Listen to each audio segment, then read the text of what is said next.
नमः श्रीमदानन्दतीर्थभगवत्पादाचार्यगुरुभ्यो नमः। हरिः ओम्। सृष्टिस्थित्यप्येहानियतिदृशितमो बन्धमोक्षाश्च यस्मात् अस्य श्रीब्रह्मरुद्रप्रभृतिसुरनरद्वीषशत्रुआत्मकस्य विष्णोर्व्यस्ताः समस्ताः सकलगुणनिधिः सर्वदोषौ व्यपेतः पूर्णानन्दाव्ययो यो गुरुरपि परमश्चिन्तयेतं महान्तं। जन्माद्यस्येतोन्मयादितरतश्चार्तेष्वभिघ्नस्वराट् तेने ब्रह्महृदाय आदिकवये मुह्यन्ति यं सूरयः। तेजो वारिमृदां यथा विनिमयो यत्र त्रिसर्गो मृषा धाम्ना स्वेन सदा निरस्तकुहकं सत्यं परं धीमहि। यस्या कटाक्षमात्रेण ब्रह्मरुद्रेन्द्रपूर्वकाः सुरास्वीयपदान्यापुः सा लक्ष्मीर्मे प्रसीदतु। बुद्धिर्बलं यशोधैर्यं निर्भयत्वमरोगता अजाड्यं वाक्पटुत्वञ्च हनुमत्स्मरणात् भवेत्। भवति यदनुभावादेडमूकोऽपि वाग्मी जडमतिरपि जन्तुर्जायते प्राज्ञमौलिः। सकलवचनचेतो देवता भारती सा मम वचसि निधत्तां सन्निधिं मानसे च। यं प्रौरजन्तमनुपेतमपेतकृत्यं द्वैपायनो विरहकातुर आजुहाव पुत्रेति तन्मयतया तरवोऽपि नेदुः तं सर्वभूतहृदयं मुनिमानतोऽस्मि। वक्रतुण्डमहाकाय सूर्यकोटिसमप्रभा निर्विघ्नं कुरु मे देव सर्वकार्येषु सर्वदा। यस्य वाक्कामधेनुर्नः कामितार्थान् प्रयच्छति सेवेतं जययोगीन्द्रं कामवाणच्चिदं सदा। श्रीसत्यवरदुग्धाब्देः उत्थिता जगतीतले सुधा श्रीसत्यधर्माख्या पावयेत् स्मरतः सतः। सत्यधर्माब्धिसम्भूतः चिन्तामणि विजृम्भितः सत्यसङ्कल्पकल्पद्रुः कल्पयेत् कामधुङ् मम। सत्याभिघ्नकराब्जोत्थान् पञ्चाशद्वर्षपूजकान् सत्यप्रमोदतीर्थार्यान् नौमिन्यायसुधारतान्। श्रीसत्यात्मतीर्थस्वामी श्रीपादगुरुभ्यो नमः। आपादमौलिपर्यन्तं गुरूणाम् आकृतिं स्मरेत् तेन विघ्नाः प्रणश्यन्ति सिद्ध्यन्ति च मनोरथाः। बुधैरपि सुदुर्बोधे ग्रन्थेयं मम साहसं तत्पारयन्ति निपुणाः गुरुपादरजक्कणाः। हरिः ओम्। स्वस्तिस्तु अशेषसन्मङ्गलानि भवन्तु। सम्यक् श्लोकैकश्रवणपठनमात्रेण कथा वक्तुश्च श्रोतॄणां निखिलकलिकृतकल्मषापनोदनपटुतरे धर्माद्यखिलपुरुषार्थ साधनीभूते श्रीमद्भागवते महापुराणे अद्य कथाप्रसक्ते सति किञ्चित् पूर्वप्रसक्तप्रमेयानुवादः। हरिः ओम्।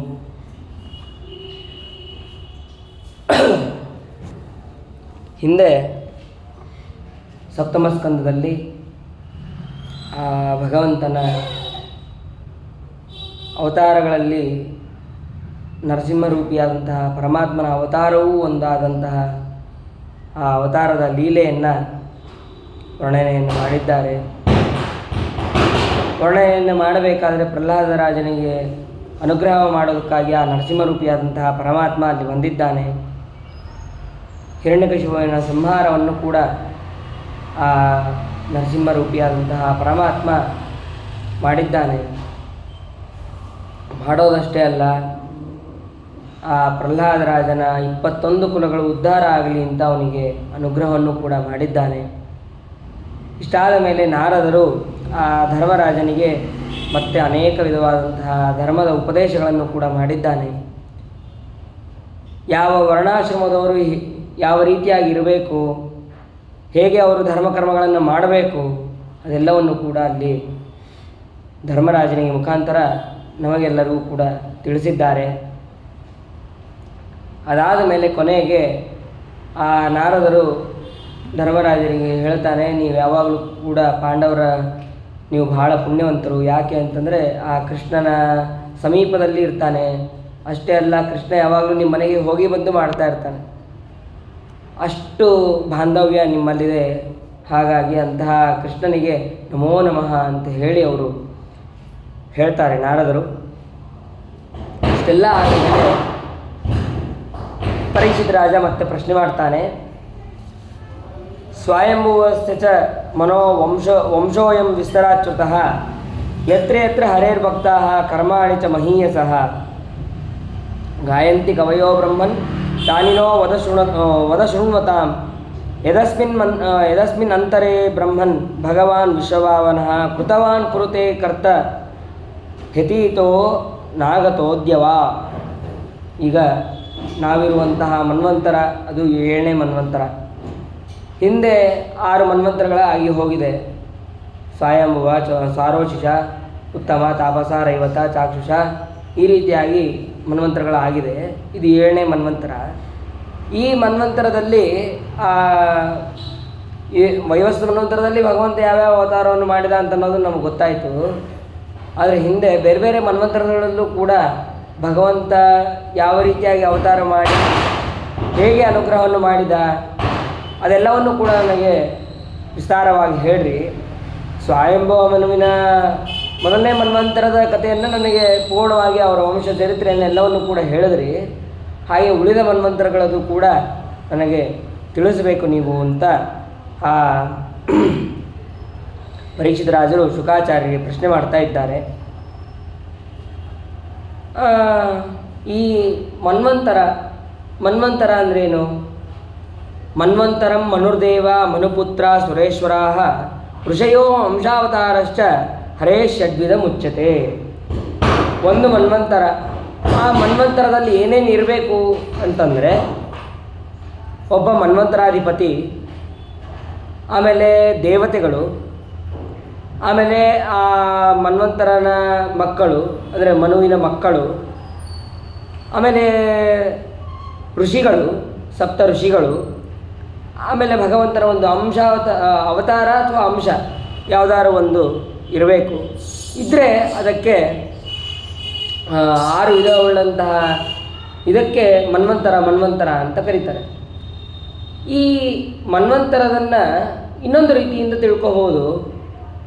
ಯಾವಾಗ ಮನ್ವಂತರಗಳು ಚೇಂಜ್ ಆಗುತ್ತೆ? ಸಾಮಾನ್ಯವಾಗಿ ನಾವು ಪಂಚಾಂಗ ಶ್ರವಣ ಕಾಲದಲ್ಲಿ ಇದನ್ನು ಶ್ರವಣ ಮಾಡಿರ್ತೀವಿ. ಆದರೂ ಕೂಡ ಇಲ್ಲಿ ಒಮ್ಮೆ ತಿಳಿಯೋಣ. ಮನುಷ್ಯರ ಉತ್ತರಾಯಣ ಅದು ದೇವತೆಗಳಿಗೆ ಹಗಲು, ದಕ್ಷಿಣಾಯಣವೇ ಅದು ರಾತ್ರಿ. ಹೀಗೆ ಮನುಷ್ಯರ 1 ವರ್ಷ ಅದು ದೇವತೆಗಳಿಗೆ 1 ದಿನ. ಇಂಥ 360 ದಿನಗಳು ಕಳೆದರೆ ಅದು 1 ವರ್ಷ ದೇವತೆಗಳಿಗೆ. ಹೀಗೆ ದೇವತೆಗಳಿಗೆ 12,000 ವರ್ಷಗಳು ಕಳೆದರೆ ಆವಾಗ ಕೃತಯುಗ, ತ್ರೇತಾಯುಗ, ದ್ವಾಪರಯುಗ, ಕಲಿಯುಗ ಅಂತ ಹೇಳಿ ಒಂದು ನಡೆಯುತ್ತೆ. ಅದಾದ ಮೇಲೆ ಇದಕ್ಕೆ ಈ 4 ಯುಗಗಳು ಕಳೆದರೆ ಒಂದಕ್ಕೆ ಚತುರ್ಯುಗ, 1 ಚತುರ್ಯುಗ ಅಂತ ಕರೀತಾರೆ. ಇಂತಹ 1000 ಚತುರ್ಯುಗಗಳು ಕಳೆದರೆ ಬ್ರಹ್ಮದೇವರಿಗೆ 1 ದಿನ. ಇಷ್ಟರಲ್ಲಿ ಅಂದರೆ ಈ 1000 ಯುಗಗಳು, ಈ 1000 ಯುಗಗಳಲ್ಲಿ ಡಿವೈಡೆಡ್ ಬೈ ನಾವು 74 ಮಾಡಿಕೊಂಡ್ರೆ ಅವಾಗ 14 ಅಂತ ಮಾಡಿಕೊಂಡ್ರೆ ಅವಾಗ ನಮಗೆ 71 ಮನ್ವಂತರಗಳು ನಮಗೆ ಸಿಗತ್ತೆ. 71 ಅಥವಾ 71 ಚತುರ್ಯುಗಗಳು. ಈ 71 ಚತುರ್ಯುಗಗಳು ಕಳೆದರೆ ಆವಾಗ ಬ್ರಹ್ಮದೇವರಿಗೆ ಸರಿಯಾದಂತಹ ಒಂದು ದಿನದ ಪ್ರಮಾಣ ನಮಗೆ ಕರೆಕ್ಟಾಗಿ ಸಿಗತ್ತೆ. ಆ 14 ಭಾಗ ಮಾಡೋದೇನಿದೆಯಲ್ಲ ಅದೇ 1 ಮನ್ವಂತರ. ಅದರಲ್ಲಿ 14ರಲ್ಲಿ 1 ಅದು 1 ಮನ್ವಂತರ. ಹೀಗೆ 14 ಮನ್ವಂತರಗಳು ಇದೆ. ಅದನ್ನು ನಾವು ಸರಿಯಾಗಿ ತಿಳ್ಕೋಬೇಕು. ಬರೀ 71 ಚತುರ್ಯುಗಗಳು ಅಷ್ಟೇ ಅಲ್ಲ, 71 ಚತುರ್ಯುಗಗಳ ಜೊತೆಗೆ 18.5 ಲಕ್ಷ ವರ್ಷಗಳು ಕೂಡ ಅಲ್ಲಿ ಸೇರತ್ತೆ. ಅಷ್ಟಾದಾಗ ನಾವು 1 ಮನ್ವಂತರದ ಕಾಲಾವಧಿ ಅಂತ ಅನ್ನೋದನ್ನು ತಿಳಿಬೋದು. ಅಂದರೆ ಇಷ್ಟು 71 ಚತುರ್ಯುಗಗಳು ಕಳೆಯುವಷ್ಟು ಕಾಲಗಳು ಮಾತ್ರ ಒಬ್ಬ ಮನ್ವಂತರಾಧಿಪತಿ ಅಲ್ಲಿ ಚಕ್ರವರ್ತಿಯಾಗಿ ಇರ್ತಾನೆ. ಆ ಸಮಯದಲ್ಲಿ ಸ್ವಯಂಭವನು ಅವನು ಅನೇಕ ವರ್ಷಗಳ ಕಾಲ ಆಳಿದ್ದಾನೆ. ಅದಾದ ಮೇಲೆ ಸಾರೋಚಿಷ, ಆಮೇಲೆ ಉತ್ತಮ, ತಾಪಸ, ರೈವತ, ಹೀಗೆ ಅದಾದ ಮೇಲೆ ಈಗ ವಯೋಸ್ವ ಮನ್ವಂತರ ನಡೀತಾ ಇದೆ. ಸರಿ, ಆ ಭಗವಂತ ಸ್ವಯಂಭವ ಮನ್ವಂತರದಲ್ಲಿ ಭಗವಂತ ಏನು ಮಾಡಿದ? ಭಗವಂತನ ಒಂದು ಅನುಗ್ರಹ ಒಂದು ಪಡೀಲೇಬೇಕು. ಹಾಗಾದರೆ ಭಗವಂತನ ಅನುಗ್ರಹ ಯಾವ ರೀತಿಯಾಗಿ ಆಯ್ತಲ್ಲಿ ಅಂತಂದರೆ ಅದಕ್ಕೆ ಹೇಳ್ತಾರೆ, ಆ ಸ್ವಯಂಭವಮನು ಆಕೂತಿಯ ಮಗನಾದಂತಹ ಯಜ್ಞನಾಮಕ ಭಗವಂತನನ್ನು ತನ್ನ ಮಗನನ್ನಾಗಿ ಪಡಿತಾನೆ. ಪಡೆಯೋದು ಅಷ್ಟೇ ಅಲ್ಲ, ಅವನನ್ನು ಇಂದ್ರ ಸ್ಥಾನದಲ್ಲಿ ಕುಳಿಸಿರ್ತಾನೆ. ಅವಾಗ ಆ ಸ್ವಯಂಭವಮನು ತಪಸ್ಸನ್ನು ಮಾಡ್ತಾನೆ. ಬೇರೆ ದೇವತೆಗಳನ್ನು ಕುರಿತು ತಪಸ್ಸನ್ನು ಮಾಡೋದಿಲ್ಲ. ಸಾಕ್ಷಾತ್ ಇಂದ್ರನಾಮಕನಾದಂತಹ, ಇಂದ್ರನ ಸ್ಥಾನದಲ್ಲಿರುವಂತಹ ಯಜ್ಞನಾಮಕನಾದಂತಹ ಭಗವಂತನನ್ನು ಕುರಿತು ತಪಸ್ಸನ್ನು ಮಾಡ್ತಾನೆ. ತಪಸ್ಸನ್ನು ಮಾಡಿದಾಗ ಗಂಗಾ ನದಿ ತೀರ ಅಲ್ಲಿ ಒಂದು 100 ವರ್ಷಗಳ ಕಾಲ ಒಂದೇ ಕಾಲಿನಿಂದ ಭೂಮಿಯನ್ನು ಮುಟ್ಟುತ್ತಾ ಉಳಿದಂತಹ ದೇಹವನ್ನು ಆಕಾಶದಲ್ಲಿ ಇಟ್ಕೊಂಡು ಅವನು ತಪಸ್ಸನ್ನು ಮಾಡ್ತಾನೆ. ತಪಸ್ಸನ್ನು ಮಾಡಬೇಕಾದ್ರೆ ಒಬ್ಬರು ತಪಸ್ಸು ಮಾಡ್ತಾ ಇದ್ದಾರೆ, ಒಬ್ಬರು ಸತ್ಕಾರವನ್ನು ಮಾಡ್ತಾ ಇದ್ದಾರೆ ಅಂತಂದರೆ ಅವರಿಗೆ ಬೇಕಾದಷ್ಟು ವಿಘ್ನಗಳು. ಆ ಸ್ವಯಂಭವನೂ ಕೂಡ ಬಿಡಲಿಲ್ಲ. ಅಲ್ಲಿ ಯಾತುದಾನರು ಅಂತನ್ನುವಂತಹ ರಾಕ್ಷಸರು ಅವರು ಈ ಸ್ವಯಂಭವನಿಗೆ ಬಹಳ ತೊಂದರೆಯನ್ನು ಕೊಡೋದಕ್ಕೆ ಪ್ರಾರಂಭ ಮಾಡಿದ್ರು. ಆವಾಗ ಆ ಸ್ವಯಂಭವನು ಮಾಡಿದಂತಹ ಸ್ತೋತ್ರ, ಅವನು ಕಂಡು ಹಿಡಿದಂತಹ ಸ್ತೋತ್ರ ಅದೇ ಈಶಾವಾಸ್ಯೋಪನಿಷತ್. ಆ ಉಪನಿಷತ್ತಿನ ಮಂತ್ರವನ್ನು ಮೊದಲೇ ಇದ್ದಂತಹ ಮಂತ್ರ ಅದನ್ನು ಇವನು ಅದಕ್ಕೆ ಋಷಿಯಾಗಿ ಆ ಮಂತ್ರವನ್ನು ಕಂಡು ಹಿಡಿದವನು ಈ ಸ್ವಯಂಭವಮನು. ಆತ್ಮಾವಾಸ್ಯಮಿದಂ ವಿಶ್ವಂ ಯಜ್ಜಗತ್ಯಾಂ ಜಗನ್ಮನಃ ತೇನ ತ್ಯಕ್ತೇನ ಭುಂಜೀತಾ ಮಾ ಹೃದ ಕಸ್ಯಚಿದ್ದನಂ. ಇಡೀ ಜಗತ್ತು ಅದು ಭಗವಂತನ ಅಧೀನವಾಗಿದೆ. ಆ ಭಗವಂತ ಭೋಗ ಮಾಡಿದಂತಹ ಪದಾರ್ಥಗಳಿಂದ ನಾವು ಭೋಗವನ್ನು ಮಾಡ್ತಾ ಇದ್ದೇವೆ. ಅವನು ಮಾಡಿ ಬಿಟ್ಟಂತಹ ಪದಾರ್ಥಗಳಿಂದ ನಾವು ಭೋಜನ ಮಾಡ್ತಾ ಇದ್ದೇವೆ, ಭೋಗ ಮಾಡ್ತಾ ಇದ್ದೇವೆ. ಯಮ್ನ ಪಶ್ಯಂತಿ ಪಶ್ಯಂತಂ ಚಕ್ಷುರ್ಯಸ್ಯ ನರಿಷ್ಯತಿ ತಂ ಭೂತ ನಿಲಯಂ ದೇವಂ ಸುಪರ್ಣ ಉಪಧಾವತ. ಈಶಾವಾಸ್ಯೋಪನಿಷತ್ತಲ್ಲಿ ಬಹಳ ಸುಂದರವಾಗಿ ವರ್ಣನೆಯನ್ನು ಮಾಡಿದ್ದಾರೆ. ಇಲ್ಲಿ ಸಂಕ್ಷೇಪವಾಗಿ ಅಲ್ಲಿ ಈಶಾವಾಸ್ಯ ಅಂತ ಪ್ರಾರಂಭ ಮಾಡ್ತಾರೆ, ಇಲ್ಲಿ ಆತ್ಮಾವಾಸ್ಯ ಅಂತಂದು ಪ್ರಾರಂಭ ಮಾಡ್ತಾರೆ. ಎರಡಕ್ಕೂ ಏನು ವ್ಯತ್ಯಾಸ ಅಂತ ಅನ್ನೋದೇನಿಲ್ಲ. ಈಶನ ಅಧೀನವಾಗಿದೆ ಈ ಜಗತ್ತು ಅಂತ ಅಲ್ಲಿ ಹೇಳುತ್ತೆ. ಇಲ್ಲಿ ಆತ್ಮ ಅಂತಂದರೆ ಆ ಭಗವಂತನ ಅಧೀನವಾಗಿದೆ ಇಡೀ ಜಗತ್ತು ಅಂತ ಅನ್ನೋದನ್ನು ಇಲ್ಲಿ ಹೇಳ್ತಾ ಇದೆ. ಹಾಗಾಗಿ ಯಾವುದೇ ರೀತಿಯಾದಂತಹ ವಿರೋಧ ಅಂತ ಅನ್ನೋದಿಲ್ಲ ಅನ್ನೋದನ್ನು ಕೂಡ ಇಲ್ಲಿ ತಿಳಿಯಬೇಕು. ಅದಾದ ಮೇಲೆ ಇಷ್ಟು ಆ ಯಜ್ಞನಾಮಕನಾದಂತಹ ಭಗವಂತನನ್ನು ಕುರಿತು ವರ್ಣನೆಯನ್ನು ಮಾಡಿದ ಮೇಲೆ ಅವಾಗ ಭಗವಂತ ಅಲ್ಲಿ ಬಂದು ಪ್ರತ್ಯಕ್ಷನಾಗಿದ್ದಾನೆ. ಪ್ರತ್ಯಕ್ಷನಾಗಿ ಎಲ್ಲ ಯಾತದಾನರನ್ನು ಓಡಿಸಿ ಆ ಸ್ವಯಂಭೂ ಮನುವಿಗೆ ಅನುಗ್ರಹವನ್ನು ಮಾಡಿದ್ದಾನೆ. ಅದಾದ ಮೇಲೆ 2ನೇ ಮನ್ವಂತರ ಸ್ವಾರೋಚಿಷ ಮನ್ವಂತರ. ಆ ಸ್ವಾರೋಚಿಷ ಮನ್ವಂತರದಲ್ಲಿ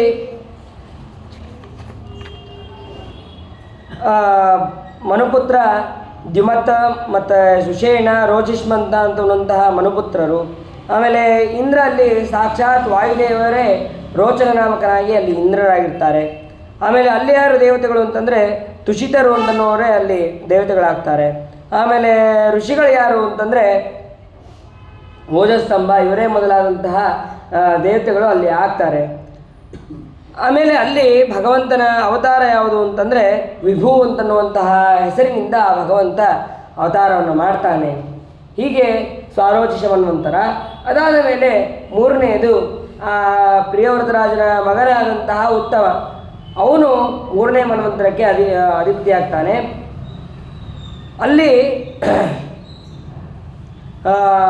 ಮನುಪುತ್ರರು ಯಾರು ಅಂತಂದರೆ ಪವನ, ಸೃಂಜಯ, ಯಜ್ಞಹೋತ್ರ ಇವರೇ ಅಲ್ಲಿ ಉತ್ತಮನ ಮಕ್ಕಳು. ಇಂದ್ರ ಯಾರು ಅಂತಂದರೆ ಸತ್ಯಜಿತ್ ಅಂತನೋನೇ ಇಂದ್ರ. ಆಮೇಲೆ ದೇವತೆಗಳು ಯಾರು ಅಂತಂದರೆ ಸತ್ಯ, ಭದ್ರ, ವೇದಶ್ರುತ ಅಂತನೋರೇ ಅಲ್ಲಿ ದೇವತೆಗಳು. ಆಮೇಲೆ ಋಷಿಗಳು ಯಾರು ಅಂತಂದರೆ ಪ್ರಮದಾದಯ, ಪ್ರಮದ ಅಂತನ್ನುವಂತಹ ಈ ವಸಿಷ್ಠ ಋಷಿಗಳ ಮಕ್ಕಳು ಪ್ರಮದಾದಿಗಳು ಅಂತ. ಆ ಪ್ರಮದಾದಿಗಳೇ ಅಲ್ಲಿ ಸಪ್ತ ಋಷಿಗಳಾಗಿ ಇರ್ತಾರೆ. ಭಗವಂತ ಅಲ್ಲಿ ಸತ್ಯಸೇನ ಅಂದರೆ ಧರ್ಮ ಮತ್ತು ಸೂನೃತ ಅಂತನ್ನುವಳಲ್ಲಿ ಹುಟ್ಟುವವನೇ ಸತ್ಯಸೇನ ಅಂತ ಹೇಳಿ ಅಲ್ಲಿ ಭಗವಂತ ಹುಟ್ಟುತ್ತಾನೆ. ಅದಾದ ಮೇಲೆ ಎಲ್ಲ ಆ ಸತ್ಯಸೇನನಾಮಕನಾದಂತಹ ಭಗವಂತ ಎಲ್ಲ ಭೂತ ರಾಕ್ಷಸರನ್ನು, ಯಕ್ಷ ರಾಕ್ಷಸರನ್ನು ಅವನು ಶಿಕ್ಷೆ ಕೊಟ್ಟು ಉತ್ತಮನಿಗೆ ಅನುಗ್ರಹವನ್ನು ಮಾಡ್ತಾನೆ. ಆಮೇಲೆ ಈ 4ನೇ ಮನ್ವಂತರ ಯಾವುದು ಅಂತಂದರೆ ಆ ಉತ್ತಮನ ಅನುಜನಾದಂತಹ ತಮ್ಮನಾದಂತಹ ತಾಪಸ. ಆ ತಾಪಸ 4ನೇ ಮನ್ವಂತರಕ್ಕೆ ಅಧಿಪತಿ ಆಗ್ತಾನೆ. ಮತ್ತು ಅಲ್ಲಿ ಮನುಪುತ್ರರು ಯಾರು ಅಂತಂದರೆ ವೃಷ, ಖ್ಯಾತಿ, ನರ, ಕೇತು ಅಂತನವರೇ ಮೊದಲಾದವರು ಅಲ್ಲಿ ಮಕ್ಕಳು. ಆಮೇಲೆ ಇಂದ್ರ ಯಾರು ಅಂತಂದರೆ ತ್ರಿಷಿಕ. ದೇವತೆಗಳು ಯಾರು ಅಂತಂದರೆ ಸತ್ಯಕ ಮೊದಲಾದವರು ದೇವತೆಗಳು. ಅದಾದ ಮೇಲೆ ಋಷಿಗಳು ಯಾರು ಅಂತಂದರೆ ಜ್ಯೋತಿ, ವಾಮ ಇವರೇ ಮೊದಲಾದಂತಹ ಸಪ್ತ ಋಷಿಗಳು. ಆಮೇಲೆ ಅಲ್ಲಿ ಭಗವಂತನ ಅವತಾರ ಯಾವುದು ಅಂತಂದರೆ ಹರಿನಾಮಕನಾಗಿ ಈ ತಾಪಸ ರೂಪಿಯಾದಂತಹ ಭಗವಂತನಲ್ಲೇ ಆ ಭಗವಂತನ ಆವೇಶ ಇರುತ್ತೆ ಅಂತ ಅನ್ನೋದನ್ನು ಕೂಡ ಇಲ್ಲಿ ತಿಳಿಬೇಕು. ಆ ತಾಪಸ ನಾಮಕನಾಗಿ ಭಗವಂತ ಇರ್ತಾನೆ. ಈ ಮನ್ವಂತರದಲ್ಲಿ ಭಗವಂತ ಮಾಡಿದಂತಹ ಕಾರ್ಯ ಏನು ಅಂತಂದರೆ ಗಜೇಂದ್ರನನ್ನು ಉದ್ಧಾರ ಮಾಡಿದ್ದು. ಗಜೇಂದ್ರನನ್ನು ಉದ್ಧಾರ ಮಾಡಿ ಅವನಿಗೆ ಮೋಕ್ಷವನ್ನು ಕೊಟ್ಟ ಅಂತ ಹೇಳ್ತಾರೆ. ಹೇಳಿದ ಮೇಲೆ ಮತ್ತೆ ಪರೀಕ್ಷಿತರಾಜ ಪ್ರಶ್ನೆ ಮಾಡ್ತಾರೆ, ಬಾದರಾಯಣೆ ಏತತ್ತೇ ಶ್ರೋತುಮಿಚ್ಛಾಮಹೇ ವಯಂ ಹರಿರ್ಯಥಾ ಗಜಪತಿಂ ಗ್ರಾಹಗ್ರಸ್ತ ಮಮೂಮುಚತ. ಭಗವಂತ ಗಜೇಂದ್ರನಿಗೆ ಯಾವ ರೀತಿಯಾಗಿ ಮೋಚನವನ್ನು ಮಾಡಿದ, ಆ ಗಜೇಂದ್ರನಿಗೆ ಮಾಡಿದಂತಹ ಅನುಗ್ರಹವನ್ನು ನಾನು ಕೇಳಬೇಕು ಅಂತ ಇದ್ದೇನೆ, ಅದನ್ನು ಹೇಳ್ರಿ ಸರಿ ಅಂತ ಹೇಳಿ ಅವಾಗ ಈ ಗಜೇಂದ್ರ ಮೋಕ್ಷವನ್ನು ಪ್ರಾರಂಭ ಮಾಡ್ತಾರೆ. ಆಸೀತ್ ಗಿರಿವರೋ ರಾಜನ್ ತ್ರಿಕೂಟೈಃ ಶ್ರುತಃ ಕ್ಷೀರೋದೇನ ವೃತ ಶ್ರೀಮಾನ್ ಯೋಜನಾಯುತ ಮುಚ್ರಿತಃ.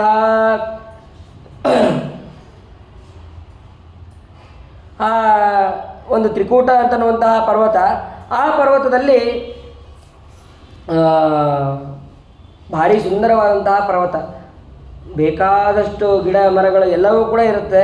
ಅದು ಒಂದು ಯೋಜನ ವಿಸ್ತೃತವಾದದ್ದು. ಅಂತಹ ಪರ್ವತಕ್ಕೆ ಪರ್ವತದ ಮೇಲೆ ಒಂದು ಉದ್ಯಾನವನ ಇರುತ್ತೆ. ಅಷ್ಟೇ ಅಲ್ಲ, ಉದ್ಯಾನವನ ಅದ್ರ ಮುಂದೆ ಋತುವಂತ ಅಂತನ್ನುವಂತಹ ಉದ್ಯಾನವನ, ಹಾಗೆ ಸ್ವಲ್ಪ ಮುಂದೆ ಹೋದರೆ ಒಂದು ಸರೋವರ ಇರುತ್ತೆ. ಆವಾಗ ಈ ಬೇಕಾದಷ್ಟು ಕಾಡಿನಲ್ಲಿ ಬೇಕಾದಷ್ಟು ಮೃಗಗಳೆಲ್ಲವೂ ಕೂಡ ಸಂಚಾರ ಮಾಡುತ್ತೆ. ಅದೇ ರೀತಿಯಾಗಿ ಈ ಆನೆಯು ಕೂಡ ಸಂಚಾರ ಮಾಡ್ತಾ ವನಕ್ಕೆ ಮತ್ತು ಆ ಸರೋವರಕ್ಕೆ ಬಂದಿದೆ. ಸರೋವರಕ್ಕೆ ಬಂದಾಗ ಅದು ಆನೆಯ ಸ್ವಭಾವ ಹೇಗೆ ಅಂತಂದರೆ, ಸ್ನಾನ ಮಾಡೋದು ಅಷ್ಟೇ ಅಲ್ಲ, ನೀರು ಕಂಡ ತಕ್ಷಣ ಸ್ವಲ್ಪ ಆಟ ಆಡುವಂತಹ ಹುಚ್ಚು ಆ ಆನೆಗಳಿಗೆ. ಅದೇನು ಮಾಡಿದೆ, ಸ್ನಾನ ಮಾಡಿ ನೀರು ಎಷ್ಟು ಬೇಕೋ ಅಷ್ಟು ನೀರು ಕುಡಿದು ಬರೋದು ಬಿಟ್ಟು ಅಲ್ಲೇ ಆಟ ಆಡ್ತಾ ಕೂತಿದೆ. ಆವಾಗ ಅವರ ಬಂಧುಗಳು ಕೂಡ ಅಲ್ಲಿ ಆಟ ಆಡ್ತಾ ಇದ್ದಾರೆ. ಎಷ್ಟೊತ್ತಾಯಿತು. ಆಮೇಲೆ ಒಂದು ಮೊಸಳೆ ಬಂದು ಆ ಆನೆಯ ಕಾಲನ್ನು ಹಿಡಿದಿದೆ. ಹಿಡಿದ ತಕ್ಷಣ ಎಷ್ಟು ಪ್ರಯತ್ನ ಪಟ್ಟರು ಬಿಡಿಸ್ಕೊಳಕ್ಕಾಗ್ತಾಯಿಲ್ಲ. ಏನು ಪ್ರಯತ್ನ ಮಾಡಿದ್ರು ಅದನ್ನು ಬಿಡಿಸ್ಕೊಳಕ್ಕಾಗ್ತಾ ಇಲ್ಲ. ಅವಾಗ ಬಂಧುಗಳೆಲ್ಲರೂ ಕೂಡ ಹಿಡಿದು ಆ ಆನೆಯನ್ನು ಎಳಿತಾರೆ. ಎಲ್ಲ ಬಂಧುಗಳು ಕೂಡ, ಅಂದರೆ ತಮ್ಮ ಜೊತೆಗೆ ಬಂದಂತಹ ಎಲ್ಲ ರೀತಿಯಾದಂತಹ ಆನೆಗಳು, ಆಮೇಲೆ ಮನುಷ್ಯರು ಬಂದಿದ್ರು, ಅವರು ಎಲ್ಲರೂ ಕೂಡ ಹಿಡಿದು ಎಳಿತಾರಂತೆ. ಏನು ಮಾಡಿದ್ರು ಬಿಡಿಸ್ಕೊಳಕ್ಕಾಗ್ತಾ ಇಲ್ಲ. ಆವಾಗ ಆ ಆನೆಗೆ ಒಂದು ಗೊತ್ತಾಯಿತು, ಏನು ಅಂತಂದರೆ ಇವ್ರು ಯಾರೂ ಕೂಡ ಮೋಚನೆ ಮಾಡೋದಕ್ಕೆ ಸಾಧ್ಯ ಇಲ್ಲ. ನಮಾಮಿ ಮೇ ಜ್ಞಾತಯ ಆತುರಂಗಜ ಕುತಕ್ಕೈಷ್ಯ ಪ್ರಭವಂತಿ ಮೋಚಿತುಂ ಗ್ರಾಹೇಣ ಪಾಶೇಣ ವಿಧಾತುರಾವೃತೋ ಪ್ಯಹಂ ಚ ತಂ ಯಾಮಿ ಪರಂಪರಾಯಣಂ. ಅದು ಹೇಳುತ್ತೆ ಆನೆ, ನನ್ನನ್ನು ಈ ಮೊಸಳೆಯಿಂದ ಬಿಡಿಸ್ಕೊಳ್ಳೋದಕ್ಕೆ ಇವರು ಯಾರಿಂದನೂ ಸಾಧ್ಯ ಆಗೋದಿಲ್ಲ. ಯಾಕೆ? ಈ ಸಮಯದಲ್ಲಿ ಆ ಮೊಸಳೆ ಬಂದು ನನ್ನ ಕಾಲು ಹಿಡಿಯಬೇಕು ಅಂತಂದು ಭಗವಂತನ ಸಂಕಲ್ಪ. ಅಷ್ಟೇ ಅಲ್ಲ, ಗಂಡಸಂತಾನ ಇರುವಂತಹ ಆನೆಗಳಿಗೆ ಈ ಶಕ್ತಿ ಇಲ್ಲ. ಇನ್ನು ಸ್ತ್ರೀಯರು ಏನು ಮಾಡ್ತಾರೆ? ಕುತಃ ಕರಿಷ್ಯ ಪ್ರಭವಂತಿ ಮೋಚಿತಂ ಅಥವಾ ಕುತಃ ಕರಿಣ್ಯ ಪ್ರಭವಂತಿ ಮೋಚಿತಂ. ಹೆಣ್ಣು ಆನೆಗಳು ಏನು ಅದನ್ನು ನನ್ನನ್ನು ಉದ್ಧಾರ ಇದರಿಂದ ಬಿಡಿಸ್ತಾರೆ, ಅವರಿಗೆ ಬಿಡಿಸೋದಕ್ಕಾಗೋದೇ ಇಲ್ಲ ಅಂತ ಎಲ್ಲವನ್ನು ಕೂಡ ಅಲ್ಲಿ ಹೇಳ್ತಾರೆ. ಇದಕ್ಕೆ ಸತ್ಯಧರ್ಮರು ಈ ರೀತಿಯಾಗಿ ವ್ಯಾಖ್ಯಾನವನ್ನು ಮಾಡ್ತಾರೆ. ನನ್ನ ಜಾತಿಯವರಾದಂತಹ ಆನೆಗಳು ಬೇಕಾದಷ್ಟು ಬಂದಿದ್ವು, ಅವು ಯಾವುವು ಕೂಡ ಬಿಡಿಸೋದಕ್ಕೆ ಸಮರ್ಥರಾಗೋದಿಲ್ಲ. ಹಾಗಾದರೆ ಮಕ್ಕಳು ಯಾರು ಬಂದಿರಲಿಲ್ವಾ ಅಂತಂದರೆ, ಮಕ್ಕಳು ಬಂದಿದ್ದರೆ ಮಕ್ಕಳು ಮೋಚನೆ ಮಾಡ್ಬೋದಾಗಿತ್ತಲ್ಲ ಅಂತಂದರೆ ಅದಕ್ಕೆ ಉತ್ತರ ಹೇಳ್ತಾರೆ, ಅಂಗಜಾಹ ಆತುಹು. ಮಕ್ಕಳು ಭೂಮಿಗೆ ಬಂದರು, ಆದರೂ ಅವ್ರಿಗೆ ಸಾಮರ್ಥ್ಯ ಅಂತನೋ ಬರಲಿಲ್ಲ ಅವರಿಗೆ, ಅಷ್ಟು ಅಂದರೆ ಸಣ್ಣವರು ಅಂತ. ಅಥವಾ ಯಾಕೆ ಅಂತಂದರೆ ಭೂಮಿಯಿಂದಾಗಿ ಮಕರ ಏನಾಗಿತ್ತು, ನೀರಿನಲ್ಲಿತ್ತು, ಮಕ್ಕಳು ನೆಲದಲ್ಲಿದ್ದರು, ಮತ್ತು ಹೀಗಾಗಿ ಸಾಮರ್ಥ್ಯ ಅಂತನೋ ಅವರಿಗೂ ಕೂಡ ಕುಗ್ಗಿ ಹೋಯಿತು. ನೀರಿನಲ್ಲಿದ್ದವರಿಗೆ ಸ್ವಲ್ಪ ಶಕ್ತಿ ಜಾಸ್ತಿ ಇರ್ತದೆ, ಭೂಮಿಯಲ್ಲಿರೋರಿಗಿಂತ ನೀರಿನಲ್ಲಿದ್ದವ್ರಿಗೆ ಸ್ವಲ್ಪ ಶಕ್ತಿ ಜಾಸ್ತಿ ಇರ್ತದೆ. ಅದಕ್ಕೆ ಮಕ್ಕಳೆಲ್ಲರೂ ಕೂಡ ಭೂಮಿ ಮೇಲಿದ್ದರು, ಹಾಗಾಗಿ ಅವರಿಗೆ ಶಕ್ತಿ ಹ್ರಾಸ ಆಯಿತು. ಭೂಮಿಯಲ್ಲಿ ಇದು ನೀರಿನಲ್ಲಿದ್ದಂತಹ ಮೊಸಳೆಗೆ ಶಕ್ತಿ ಅನ್ನೋದು ಜಾಸ್ತಿ ಆಯಿತು ಅಂತ ಹೇಳ್ತಾರೆ. ಆಮೇಲೆ ಹೀಗೆ ಬಲಿಷ್ಠರಾದಂತಹ ಮಕ್ಕಳೇ ಅಸಮರ್ಥರಾದಾಗ ಇನ್ನು ಸ್ತ್ರೀಯರ ಪಾಡೇನು? ಅಥವಾ ಸ್ತ್ರೀಯರು ಬೇಡ, ಪುರುಷರು ಅಲ್ಲಿದ್ದಂತಹ ಪುರುಷರು ಪ್ರಯತ್ನ ಮಾಡ್ಬೋದಿತ್ತಲ್ಲ ಅಂತಂದರೆ ಅವರೂ ಬಂದಾಯಿತು. ಆತರಾವೃತಃ ಆತುರಾಭಿಹಿ ಆತುರೈಶ್ಚ ಆವೃತಃ. ನನ್ನನ್ನು ಮೋಚನೆ ಮಾಡೋದಕ್ಕೆ ಆತುರರಾದಂತಹ ಸ್ತ್ರೀ ಪುರುಷರು ಎಲ್ಲರೂ ಕೂಡ ಬಂದರು. ಆದರೂ ನನ್ನದು ಇದು ದುರ್ದಶೆ, ಈ ಎಲ್ಲ ನನ್ನವರಿಗೆ ಈ ರೀತಿ ಅಸಾಮರ್ಥ್ಯಕ್ಕೆ ಕಾರಣವೂ ಇದೆ. ಯಾವುದು? ಭಗವಂತನ ಸಂಕಲ್ಪ. ಆ ಕಾರಣ ಯಾವುದು? ನವಿದಾಹ ಅಂತ ಅಲ್ಲಿ ಪದಚ್ಛೇದ ಮಾಡ್ತಾರೆ. ವಿಧ ನಮ್ಮ ಉಪಭೋಗ್ಯವಾದಂತಹ ಅನ್ನ ಅದು ಇಲ್ಲ. ಯಾಕೆ ಅಂತಂದರೆ ಈ ಮೊಸಳೆ ಹಿಡಿದು ಸುಮಾರು 1000 ವರ್ಷ ಆಗಿದೆ. ಈ 1000 ವರ್ಷದಲ್ಲಿ ಯಾವುದೇ ರೀತಿಯಾದಂಥ ಆಹಾರವನ್ನು ಪಡೆದಿಲ್ಲ, ಅವನು ಆಹಾರವನ್ನು ತಿಂದಿಲ್ಲ, ಅದರಲ್ಲೇ ಇದ್ದಾನೆ. ಹಾಗಾಗಿ ನಮಗೆ ಶಕ್ತಿಯೂ ಇಲ್ಲ. ಈ ಆನೆಯನ್ನು ಬಿಡಿಸಿದಂತಹ ಸ್ತ್ರೀ ಪುರುಷರಿಗೆ ಅವರಿಗೂ ಕೂಡ ಶಕ್ತಿ ಇಲ್ಲ, ಯಾಕೆಂದರೆ ಅನ್ನವನ್ನು ತಿಂದಿಲ್ಲ ಅಂತ ಹೀಗೆ ಅವರು ಹೇಳ್ತಾರೆ. ಅದರಿಂದ ಅವರಿಗೆ ಅಸಾಮರ್ಥ್ಯ ಅಂತ ಅನ್ನೋದಿದೆ.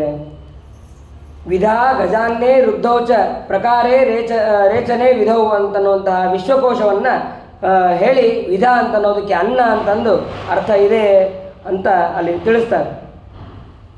ಹಾಗಾದರೆ ಯಾರು ನನ್ನನ್ನು ಉದ್ಧಾರ ಮಾಡೋರು? ಬೇರೆ ಯಾರೂ ಅಲ್ಲ, ಈ ಸಂಬಂಧಿಕರು ಯಾವುದಕ್ಕೂ ಉಪಯೋಗ ಇಲ್ಲ.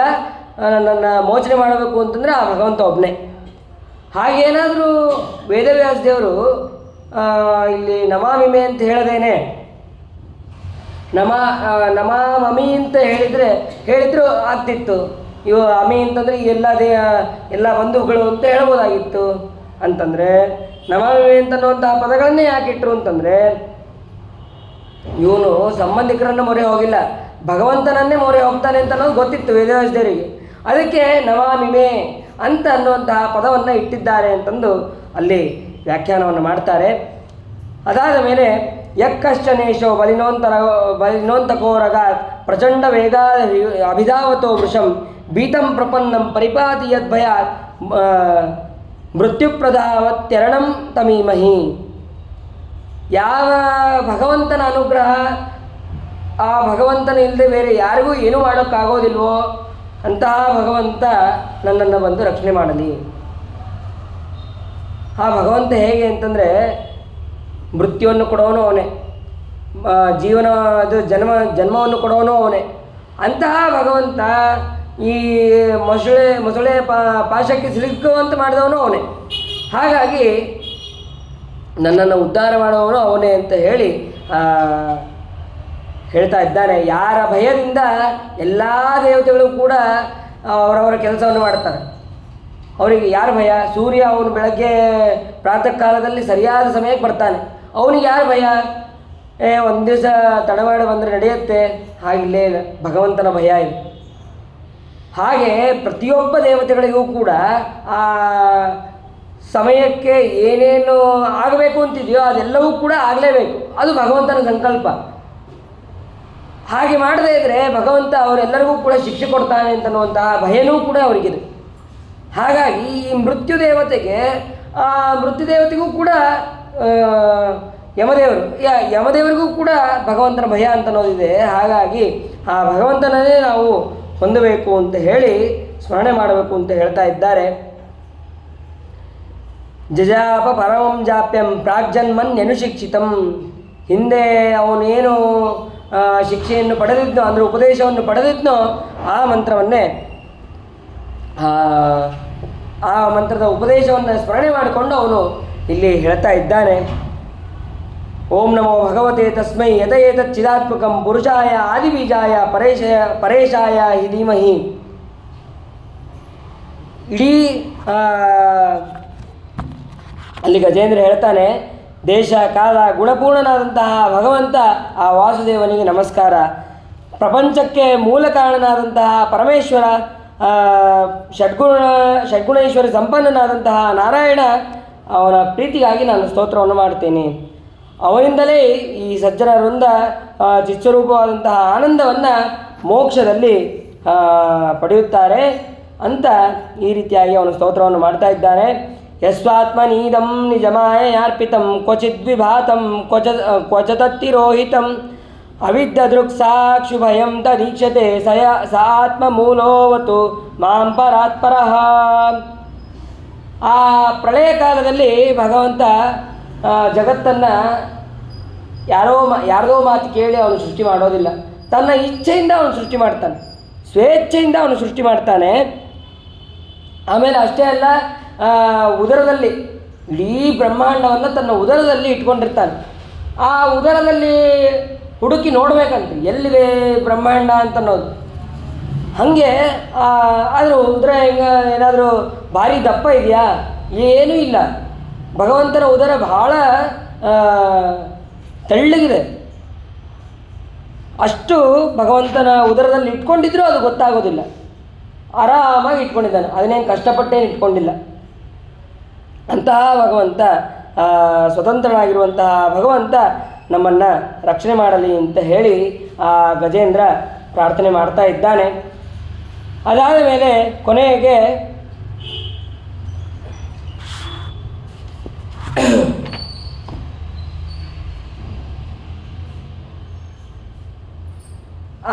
ಅಲ್ಲೊಂದು ಕಮಲ ಇರುತ್ತೆ. ಆ ಕಮಲವನ್ನು ತಗೊಂಡು, ಸ್ವಾಮಿ ನನ್ನನ್ನು ಈ ಮೊಸಳೆಯಿಂದ ಪಾರು ಮಾಡು ಅಂತ ಹೇಳಿ ಆ ಕಮಲವನ್ನು ಭಗವಂತನಿಗೆ ಸಮರ್ಪಣೆ ಮಾಡ್ತಾನೆ. ಉಕ್ಷಿಪ್ಯ ಸಾಂಬುಜಕರಂ ಗಿರಿಮಾಹ ಕೃಚ್ರ ನಾರಾಯಣ ಕಿಲ ಗುರೋ ಭಗವನ್ನಮಸ್ತೆ. ನಾರಾಯಣ ಅಖಿಲ ಗುರು ಭಗವನ್ನಮಸ್ತೆ, ನಿನಗೆ ನಮಸ್ಕಾರ. ಯಾಕೆ ಅಂತಂದರೆ ಎಲ್ಲವನ್ನೂ ನೀನು ಕೊಟ್ಟು ಅನುಗ್ರಹ ಮಾಡೋನು ನೀನು. ಆ ಭಗವಂತನೇ ಹೇಳಿದಂತಹ ಮಾತು, ಪತ್ರಂ ಪುಷ್ಪಂ ಫಲಂ ತೋಯಂ ಯೋಮೇ ಭಕ್ತ್ಯಾ ಪ್ರಯಚ್ಛತಿ. ಯಾರು ಭಕ್ತಿಯಿಂದ ಒಂದು ಪತ್ರ, ಒಂದು ಪುಷ್ಪ, ಒಂದು ಫಲ, ಅದು ಏನು ಸಮರ್ಪಣೆ ಮಾಡಿದ್ರೂ ಅದನ್ನು ಅನಂತವಾಗಿ ಕೊಡೋನು ಅವನು ಭಗವಂತ. ಹಾಗಾಗಿ ಆ ಕಮಲವನ್ನು, ಅಲ್ಲಿ ಇದ್ದಂತಹ ಕಮಲವನ್ನು ಭಗವಂತನಿಗೆ ಸಮರ್ಪಣೆ ಮಾಡಿದ್ದಾನೆ. ಭಗವಂತ ಈ ಗಜೇಂದ್ರ ಪ್ರಾರ್ಥನೆ ಮಾಡೋದನ್ನು ನೋಡಿ ಗರುಡನ ಮೇಲೆ ಬರ್ತಾ ಇರ್ತಾನೆ. ಗರುಡನ ಮೇಲೆ ಬರಬೇಕಾದ್ರೆ ಆ ವೈಕುಂಠ ಲೋಕದಿಂದ ಇಲ್ಲಿ ಭೂಲೋಕ ತನಕ ಬರಬೇಕಾದ್ರೆ ಗರುಡನಿಗೆ ಸ್ವಲ್ಪ ಆಯಾಸ ಆದಂತ ಆಯ್ತಂತೆ. ಆಯಾಸ ಆದ ತಕ್ಷಣ ಆ ಗರುಡನಿಗೆ ಆಯಾಸ ಆಗಿದೆ ಅಂತ ತಿಳಿದು ಭಗವಂತ ಅಲ್ಲಿಂದ ಓಡ್ಕೊಂಡು ಬರ್ತಾನಂತೆ. ಭಕ್ತರನ್ನು ಉದ್ಧಾರ ಮಾಡೋದಕ್ಕೆ ಓಡ್ಕೊಂಡು ಬರ್ತಾನೆ. ಅದನ್ನು ಇಲ್ಲಿ ತಿಳಿಸ್ತಾರೆ. ಚಂದೋಮಯೇನ ಗರುಡೇನ ಸಮುಖ್ಯಮಾನ ಶಕ್ರಾಯುಧ ಅಭ್ಯಗಮಾದ ಆಶು ಯಥೋ ಗಜೇಂದ್ರ. ಎಲ್ಲಿ ಅವನಿಗೆ, ಆ ಗಜೇಂದ್ರನಿಗೆ ವಿಳಂಬ ಆಗುತ್ತೋ ಅನ್ನುವಂತಹ ಕಾರಣದಿಂದ ಆ ಗರುಡನಿಗೆ ಸುಸ್ತಾಗಿದೆ, ಇನ್ನು ಸಾಕು ಅಂತ ಹೇಳಿ ತನ್ನ ವೇಗದಿಂದ ಭಗವಂತ ಅಲ್ಲಿ ಬರ್ತಾನೆ. ಬಂದ ಮೇಲೆ ಆ ಮೊಸಳೆಗೆ ತನ್ನ ಚಕ್ರದಿಂದ ಮೊಸಳೆಗೆ ಸಂಹಾರ ಮಾಡಿದ್ದಾನೆ. ಸಂಹಾರ ಮಾಡಿದ ತಕ್ಷಣ ಅಲ್ಲಿ ಆ ಮೊಸಳೆಯಿಂದ ಹೊರಗೆ ಒಬ್ಬ ಶ್ರೇಷ್ಠವಾದಂತಹ ಜೀವ ಹೊರಗೆ ಬಂದು ಅದು ಮನುಷ್ಯ ರೂಪವನ್ನು ತಗೊಂಡು ಆ ಭಗವಂತನನ್ನು ಸ್ತೋತ್ರ ಮಾಡಿ ನಮಸ್ಕಾರ ಮಾಡಿ ಅಲ್ಲಿಂದ ಹೊರಟು.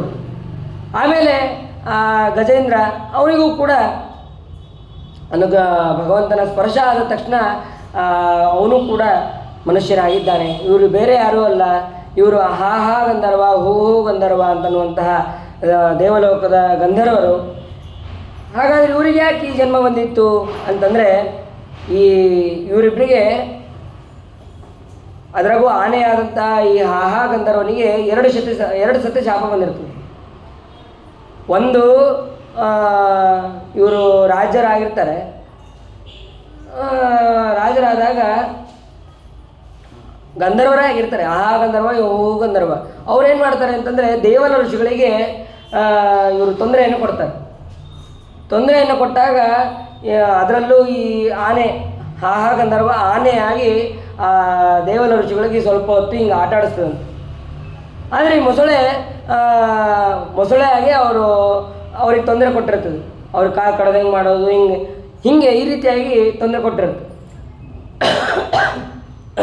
ಅದಕ್ಕೆ ಆ ದೇವ ಋಷಿಗಳು ಯಾವ ರೀತಿಯಾಗಿ ನನಗೆ ತೊಂದರೆ ಕೊಟ್ಟಿದ್ರು ಅದೇ ಸ್ವರೂಪವನ್ನು ನೀವು ಹೊಂದ್ರಿ ಅಂತ ಹೇಳಿ ಶಾಪ ಕೊಟ್ಟಿರ್ತಾರೆ. ಈ ಆನೆಗೆ ಮಾತ್ರ, ನೀನು ಸೊಳ್ಳೆಯಲ್ಲಿ ನಂಗೆ ಸ್ವಲ್ಪ ಹೊತ್ತು ಆಟ ಆಡಿಸ್ತೀವಿ, ಅದಕ್ಕೆ ನೀನು ಒಂದು ಜನ್ಮದಲ್ಲಿ ರಾಜ್ಯವನ್ನು ಆಳಿ ಆಮೇಲೆ ನೀನು ಮತ್ತೆ ಮೊಸಳೆಯನ್ನು ಪಡಿ, ಆನೆಯನ್ನು ಪಡಿ ಅಂತ ಹೇಳ್ತಾರೆ. ಅದೇ ರೀತಿಯಾಗಿ ಇಂದ್ರದ್ಯುಮ್ನ ಅಂತನ್ನುವಂಥ ಒಬ್ಬ ರಾಜ ಆಗಿರ್ತಾನೆ. ಆ ರಾಜನಾದಾಗ ಅವನು ಭಗವಂತನ ಪೂಜೆಯನ್ನು ಮಾಡ್ತಾ ಇರ್ತಾನೆ. ಪೂಜೆಯನ್ನು ಮಾಡಬೇಕಾದ್ರೆ ಅಲ್ಲಿ ಅಗಸ್ತ್ಯ ಋಷಿಗಳು ಬರ್ತಾರೆ. ಅಗಸ್ತ್ಯ ಋಷಿಗಳು ಬಂದಾಗ ಅಗಸ್ತ್ಯ ಋಷಿಗಳನ್ನು ಎದ್ದು ನಿಂತು ಗೌರವವನ್ನು ಕೊಡೋದಿಲ್ಲ, ಅವರಿಗೆ ಸ್ವಾಗತಾದಿಗಳನ್ನು ಯಾವುದನ್ನೂ ಕೂಡ ಮಾಡೋದಿಲ್ಲ. ಆವಾಗ ನಾನು ಬಂದಿದ್ದನ್ನು ಗಮನಿಸದೇನೆ ನೀನು ಪೂಜೆಯಲ್ಲಿ ನಿರತನಾಗಿದ್ದಿ ಅಂತ ಹೇಳಿ ನೀನು ಆನೆ ಆಗುವಂಥೇಳಿ ಶಾಪ ಕೊಡ್ತಾರೆ. ಯಾಕೆಂದರೆ ಆನೆ ಯಾವಾಗಲೂ ಒಂದೇ ಕಡೆ ಇರುತ್ತೆ, ಅದು ಒಂದೇ ಧ್ಯಾನ, ಅದಕ್ಕೆ ಬೇರೆ ಏನೋ ಧ್ಯಾನ ಇರೋದೇ ಇಲ್ಲ. ಹಾಗಾಗಿ ನೀನು ಯಾವ ರೀತಿಯಾಗಿ ಕೂತಿದೆಯೋ ಹಾಗೆ ಕೂಡುವ ಹಾಗೆ ನೀನು ಆಗು ಅಂತೇಳಿ ಶಾಪವನ್ನು ಕೊಟ್ಟಿರ್ತಾರೆ. ಆ ಶಾಪದ ಪ್ರಭಾವದಿಂದನೇ ಇಲ್ಲಿ ಆನೆ ಹಾಗೂ ಮೊಸಳೆ ಆಗಿ ಇವರು ಹುಟ್ಟಿದ್ದಾರೆ ಅಂತ ಅನ್ನೋದನ್ನು ನಾವಿಲ್ಲಿ ತಿಳಿಬಹುದು. ನಾನು ಮೊನ್ನೆ ಹೇಳಿದೆ, ಯಾವುದೇ ರೀತಿಯಾದಂತಹ ಸಮಯದಲ್ಲಿ ಬ್ರಾಹ್ಮಣರು, ಅತಿಥಿಗಳು ಯಾರೇ ಬಂದರೂ ಅವ್ರಿಗೆ ಗೌರವವನ್ನು ಕೊಡಬೇಕು. ಗೌರವವನ್ನು ಕೊಟ್ಟರೆ ನಮಗೆ ಅದು ಒಳ್ಳೆಯದಾಗತ್ತೆ ಅಂತ ಅನ್ನೋದು ಇದು ಒಂದು ಕಥೆಯಿಂದ ನಾವು ತಿಳಿಯಬಹುದು. ಅದಾದ ಮೇಲೆ ಆ ಭಗವಂತ ಗಜೇಂದ್ರನಿಗೆ ಅನುಗ್ರಹವನ್ನು ಮಾಡಿ ಅಲ್ಲಿಂದ ಅದೃಶ್ಯನಾಗ್ತಾನೆ.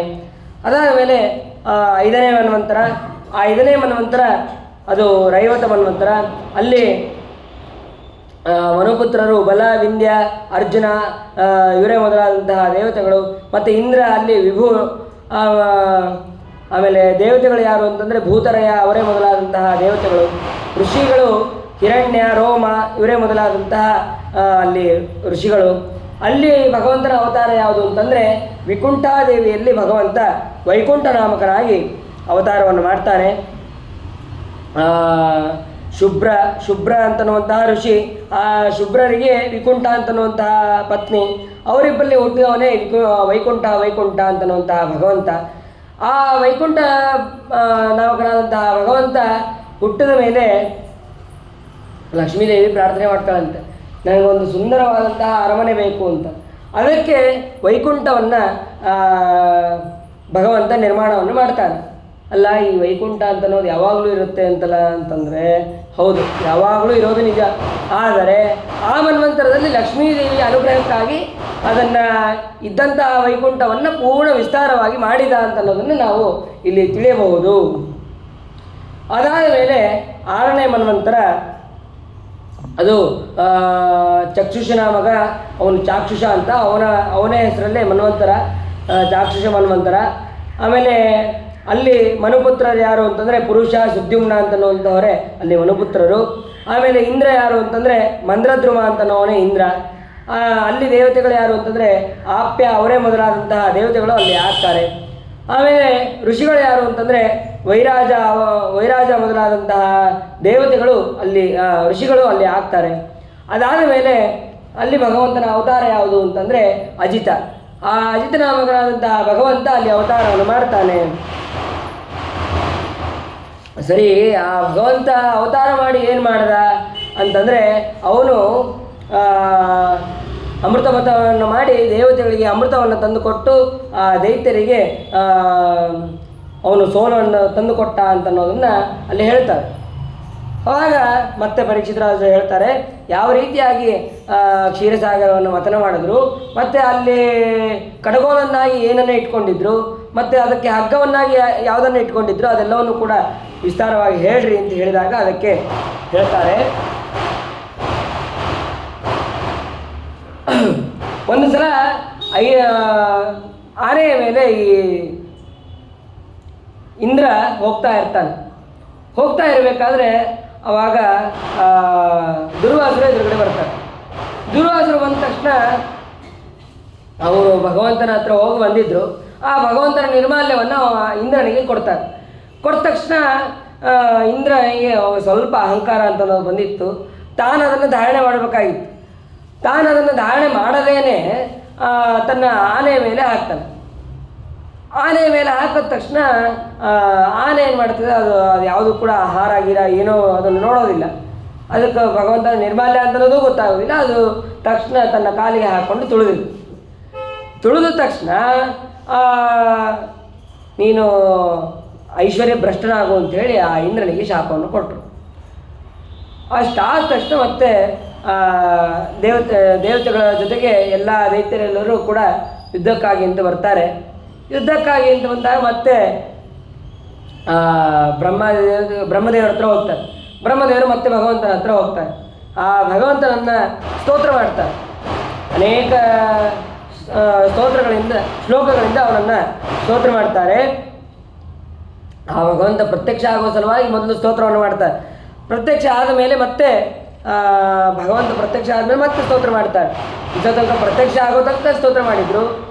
ನೀನು ಎಲ್ಲ ರೀತಿಯಾದಂತಹ ಸೃಷ್ಟಿಯನ್ನು ಮಾಡೋ ನೀನು, ಮತ್ತು ಎಲ್ಲ ರೀತಿಯಾದಂತಹ ಅವತಾರವನ್ನು ಮಾಡಿ ಎಲ್ಲರಿಗೂ ಅನುಗ್ರಹವನ್ನು ಮಾಡೋನು ನೀನು ಅಂತ ಆ ಭಗವಂತನನ್ನು ಕುರಿತು ಸ್ತೋತ್ರವನ್ನು ಮಾಡ್ತಾರೆ. ಇಷ್ಟಾದಮೇಲೆ ಮತ್ತೆ ಭಗವಂತ ಪ್ರತ್ಯಕ್ಷ ಆದಮೇಲೆ ಮತ್ತೆ ಸ್ತೋತ್ರ ಮಾಡ್ತಾರೆ ಬ್ರಹ್ಮದೇವರು. ಅಜಾಯ ಜನ್ಮಸ್ಥಿತಿ ಸಂಯಮಾಯ ಗುಣಾಯ ನಿರ್ವಾಣ ಸುಕಾರಣವಾಯ ಅಂತ ಹೇಳಿ ಅಜನಾದಂತಹ ಯಾವುದೇ ರೀತಿಯಾದಂತಹ ಜನ್ಮ ನಾಶ ಯಾವುದೂ ಕೂಡ ಭಗವಂತನಿಗಿಲ್ಲ ಅಂತಹ ನಿನಗೆ ನಮಸ್ಕಾರ ಅಂತ ಹೇಳಿ ಬ್ರಹ್ಮಾದಿ ದೇವತೆಗಳು ಸ್ತೋತ್ರ ಮಾಡ್ತಾರೆ. ಸ್ತೋತ್ರ ಮಾಡಿದ ಮೇಲೆ ಏನಾಗಬೇಕು ಇಲ್ಲ, ಹೀಗೆ ದೇವತೆಗಳೆಲ್ಲರೂ ಕೂಡ ಐಶ್ವರ್ಯ ಭ್ರಷ್ಟರಾಗಿದ್ದಾರೆ, ಸ್ಥಾನಭ್ರಷ್ಟರಾಗಿದ್ದಾರೆ. ಹಾಗಾಗಿ ಅವರಿಗೆ ಅನುಗ್ರಹವನ್ನು ಮಾಡಬೇಕು. ಸರಿ, ಹಾಗಾದರೆ ಪ್ರತಿ ಸತೆ ಭಗವಂತ ಹೇಳ್ಬೋದಾಗಿತ್ತು, ಒಂದು ರೂಪ ತಗೋತೀನಿ, ಒಂದು ರೂಪದಿಂದ ಬಡ ಅವರೆಲ್ಲರನ್ನು ಯುದ್ಧ ಮಾಡಿ ಸೋಲಿಸ್ಬಿಡೋಣ, ಸೋಲಿಸಿ ನಾನು ನಿಮಗೆ ಐಶ್ವರ್ಯವನ್ನು ತಂದು ಕೊಡ್ತೀನಿ ಅಂತ ಹೇಳ್ಬೋದಾಗಿತ್ತು. ಆದರೆ ಹಾಗೆ ಹೇಳಲಿಲ್ಲ. ಪ್ರತಿ ಸತಿ ಯುದ್ಧ ಮಾಡೋದು ಅವೆಲ್ಲ ನನಗೂ ಬೇಸರ ಬಂದಿದೆ, ಸ್ವಲ್ಪ ವೆರೈಟಿ ಇರಲಿ ಅಂತ ಹೇಳಿ. ಯಾಕೆ ಅಂತಂದರೆ ಅದಕ್ಕೆ ಭಾಗವತ ಹೇಳುತ್ತೆ, ಏಕ ಏವೇಶ್ವರ ತಸ್ಮಿನ್ ಸುರಕಾರೇ ಸುರೇಶ್ವರ ವಿಹರ್ತು ಕಾಮಸ್ಥಾನಾಹ ಸಮುದ್ರೋನ್ಮತನಾದಿವಿ. ಭಗವಂತನಿಗೆ ಬೇರೆ ಏನಿಲ್ಲ. ಈ ಸಮುದ್ರ ಮಥನ ಮತ್ತು ಇದು ಅವೆಲ್ಲ ಅವನಿಗೊಂದು ವಿಹಾರ, ಅವನಿಗೊಂದು ಆಟ ಅಷ್ಟೇ. ಇದು ಅದಕ್ಕೆ ಈ ರೀತಿಯಾಗಿ ಸಮುದ್ರ ಮಥನ ಅಂತ ನಾವು ಅದನ್ನು ಮಾಡೋಣ. ಈ ಸಮುದ್ರ ಮಥನ ಮಾಡಬೇಕಾದ್ರೆ ನೀವು ದೇವತೆಗಳು ಯಾವುದೇ ಕಾರಣಕ್ಕೂ ಜಗಳ ಆಡಬಾರ್ದು. ಅಲ್ಲಿ ಬೇಕಾದಷ್ಟು ವಸ್ತುಗಳು ಬರುತ್ತೆ. ಆ ವಸ್ತುಗಳು ಬಂದಾಗ ಇದು ನನಗೆ ಬೇಕು ಅಂತ ಯಾವುದಕ್ಕೂ ಜಗಳ ಆಡಬಾರ್ದು. ಅದು ಯಾರ್ಯಾರಿಗೆ ಕೊಡಬೇಕು ಅಂತ ಗೊತ್ತದ ಅದು ನಾನು ಕೊಡ್ತೀನಿ, ಆದರೆ ನೀವು ಅಲ್ಲಿ ಜಗಳ ಆಡಬಾರ್ದು. ಇದು ಒಂದು. ಆಮೇಲೆ ದೈತ್ಯರು ಒಂದು ನಾವು ಅವ್ರು ಯಾವುದು ಏನೇ ಅಂದರೆ ಅವ್ರಿಗೆ ನೀವು ಹೂನ್ಬೇಕು. ನೀವು ಬೇರೆ ಏನು ಮಾಡೋಂಗಿಲ್ಲ, ನೀವು ಹೂನ್ಬೇಕಷ್ಟೇ. ಇದು ಭಗವಂತ ಹೇಳ್ತಾನೆ. ಹೇಗೆ ಅಹಿಮೂಷಕದಂತೆ ಅಂತೇಳಿ ಒಂದು ನ್ಯಾಯ. ಏನದು ಅಂತಂದರೆ, ಒಂದು ಇಲಿ ಇರುತ್ತೆ, ಅದ್ರ ಜೊತೆಗೆ ಒಂದು ಹಾವು ಇರುತ್ತೆ. ಹಾವು ಒಂದು ಬುಟ್ಟಿಯಲ್ಲಿ ಹಾಕಿ ಯಾವಾಗಲೂ ಅದನ್ನು ಕೂಡ ಹಾಕಿಟ್ಟಿರ್ತದೆ. ಅದೇ ಬುಟ್ಟಿಯಲ್ಲಿ ಹಾವಿಗೆ ಆಹಾರ ಅಂತ ಹೇಳಿ ಇಲಿಯನ್ನು ಕೂಡ ಅವನು ಹಾವಾಡಿಗ ಹಾಕಿರ್ತಾನೆ. ಹಾಕಿದಾಗ ಅವಾಗ ಹಾವು ವಿಚಾರ ಮಾಡುತ್ತೆ, ಯಾವಾಗಲೂ ನಾನು ಈ ಬುಟ್ಟಿಯಲ್ಲೇ ಇರಬೇಕಾಗ್ತದೆ, ಅವನು ಯಾವುದೋ ಒಂದು ಆಹಾರ ತಂದು ಹಾಕ್ತಾನೆ, ಅದನ್ನು ತಿನ್ನಬೇಕು, ಮತ್ತು ನಾನು ಈ ಬುಟ್ಟಿಯಲ್ಲೇ ಇರಬೇಕಾಗ್ತದೆ. ಹೇಗಿದ್ದರೂ ಬುಟ್ಟಿಯನ್ನು ಅದನ್ನು ಪೂರ್ಣ ಸರಿಗೊಳಿಸೋದ್ರಲ್ಲಿ ಇಲಿ ಎತ್ತಿದ ಕೈ.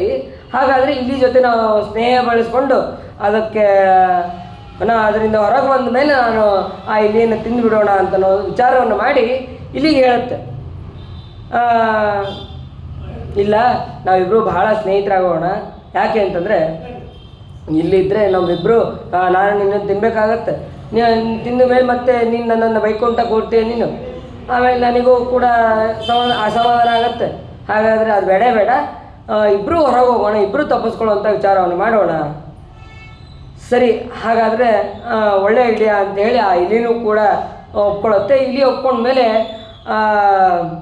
ಹಾವಿಗೆ ಹೇಳುತ್ತೆ, ನಿನ್ನ ಹಲ್ಲು ಭಾರಿ ಸ್ಟ್ರಾಂಗು, ನಿನ್ನ ಹಲ್ಲು ಅದು ಏನಿದೆಯಲ್ಲ ಅದು ಎಲ್ಲನೂ ಪುಡಿ ಮಾಡಿ ಹಾಕತ್ತೆ, ಅಂಥ ಸ್ಟ್ರಾಂಗ್ ಆಗಿರೋದು ನಿನ್ನ ಹಲ್ಲು. ಆ ಹಲ್ಲಿನಿಂದ ಇದನ್ನು ಬುಟ್ಟಿಯನ್ನು ನೀನು ಪುಡಿ ಮಾಡಿದರೆ ಆವಾಗ ಇಬ್ಬರು ಕೂಡ ಹೊರಗೆ ಹೋಗ್ಬೋದು.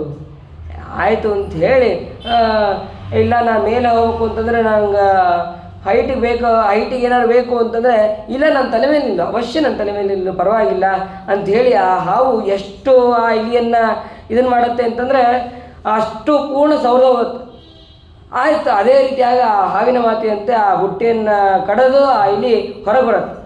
ಹೊರಗೆ ಬಂದ ತಕ್ಷಣ ಹಾವು ಕೂಡ ಆ ಹಾವಿಗೆ ಕೈ ಕೊಟ್ಟು ಆ ಹಾವು ಕೂಡ ಬರುತ್ತದೆ. ಹಾವು ಹೊರಗೆ ಬಂದ ತಕ್ಷಣ ಹಾವು ಇಲಿಯನ್ನು ತಿಂದು ಮತ್ತೆ ಅದ್ರ ಪಾಡಿಗೆ ಅದು ಹೋಗ್ಬಿಡುತ್ತೆ. ಹೀಗೆ ಭಗವಂತ ಹೇಳ್ತಾನೆ, ನಾವು ಯಾವುದೇ ರೀತಿಯಾದಂತಹ ಜಗಳಗಳನ್ನು ಆಡಬಾರ್ದು.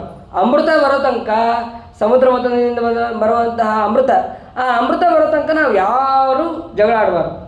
ನಾನು ಅಲ್ಲಿ ಇರ್ತೀನಿ, ಮತ್ತೆ ನಾನು ಎಲ್ಲರನ್ನೂ ನೋಡ್ತಾ ಇರ್ತೀನಿ, ನೀವೇನಾರು ಜಗಳ ಆಡಿದ್ರೆ ನಾನು ನಿಮ್ಗೆ ಅಮೃತ ಕೊಡೋದಿಲ್ಲ. ಹೀಗೆ ಭಗವಂತ ಆಜ್ಞೆಯನ್ನು ಮಾಡ್ತಾನೆ. ನಾ ಏನು ಹೇಳಿರ್ತೀನೋ ಅದಕ್ಕೆಲ್ಲರೂ ಕೂಡ ನೀವು ಹ್ಞೂ ಅಂತ ಹೋಗ್ರಿ, ಯೂಯಂ ತದ ಅನುಮೋದಧ್ವಂ ಅಂತ ಆ ಭಗವಂತ ಇಷ್ಟೆಲ್ಲ ಆಜ್ಞೆಯನ್ನು ಮಾಡ್ತಾನೆ. ಆಜ್ಞೆಯನ್ನು ಮಾಡಿದ ಮೇಲೆ ಸರಿ, ಎಲ್ಲಿ ಮಥನ ಮಾಡಬೇಕು?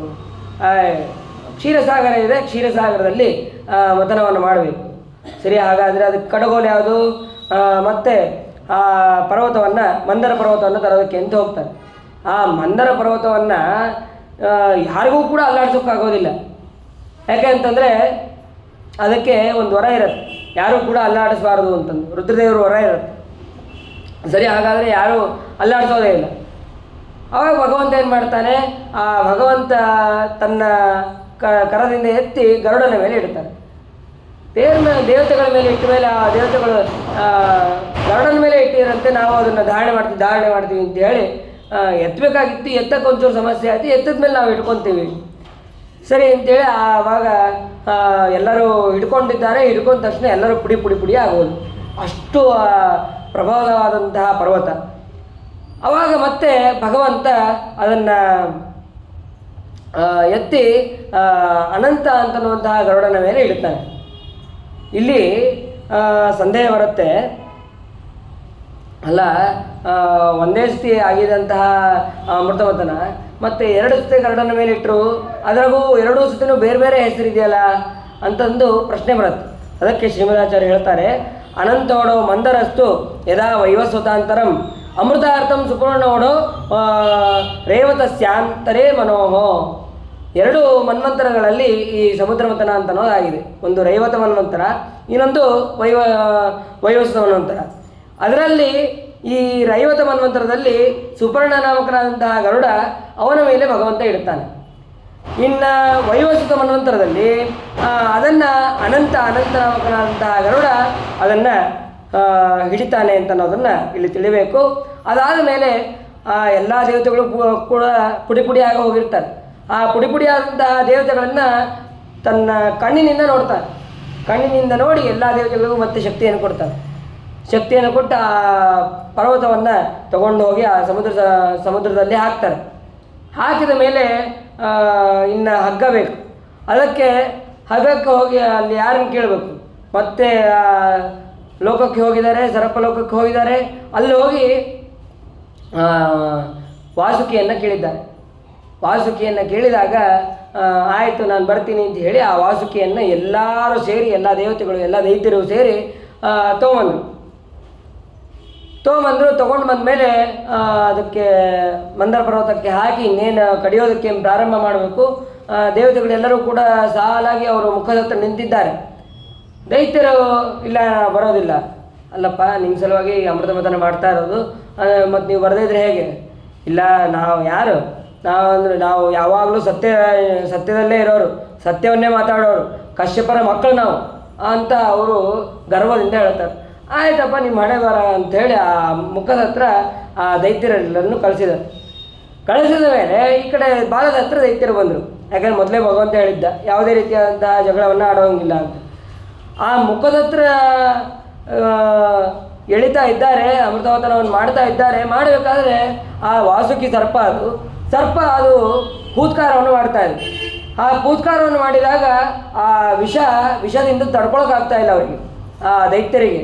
ನಾವು ಮೊದಲೇ ಸುಮ್ಮನೆ ಅಲ್ಲಿ ಬಾಲದ ಹತ್ರ ಇಟ್ಕೊಂಡಿದ್ರೆ ಆಗ್ತಿತ್ತು, ಅದನ್ನ ಬಿಟ್ಟು ಈಗ ಏನೋ ದೊಡ್ಡ ಸ್ಥಾನ ಮಾಡೋದು, ನಮ್ಮದು ಕಶ್ಯಪರ ವಂಶ ಅದು ಇದು ಅಂತ ಹೇಳ್ಕೊಂಡು ಇಲ್ಲಿ ಬಂದ್ವಿ, ಇದನ್ನು ನೋಡಿದ್ರೆ ವಿಷಯನೇ ತಡೆಯೋಕ್ಕಾಗ್ತಾ ಇಲ್ಲ ಅಂಥೇಳಿ ಅವರು ಆದರೂ ಕೂಡ ಮಾತಾಡಲಾರ್ದೇ ಇದನ್ನು ಅಮೃತಮಥನವನ್ನು ಮಾಡ್ತಾ ಇದ್ದಾರೆ.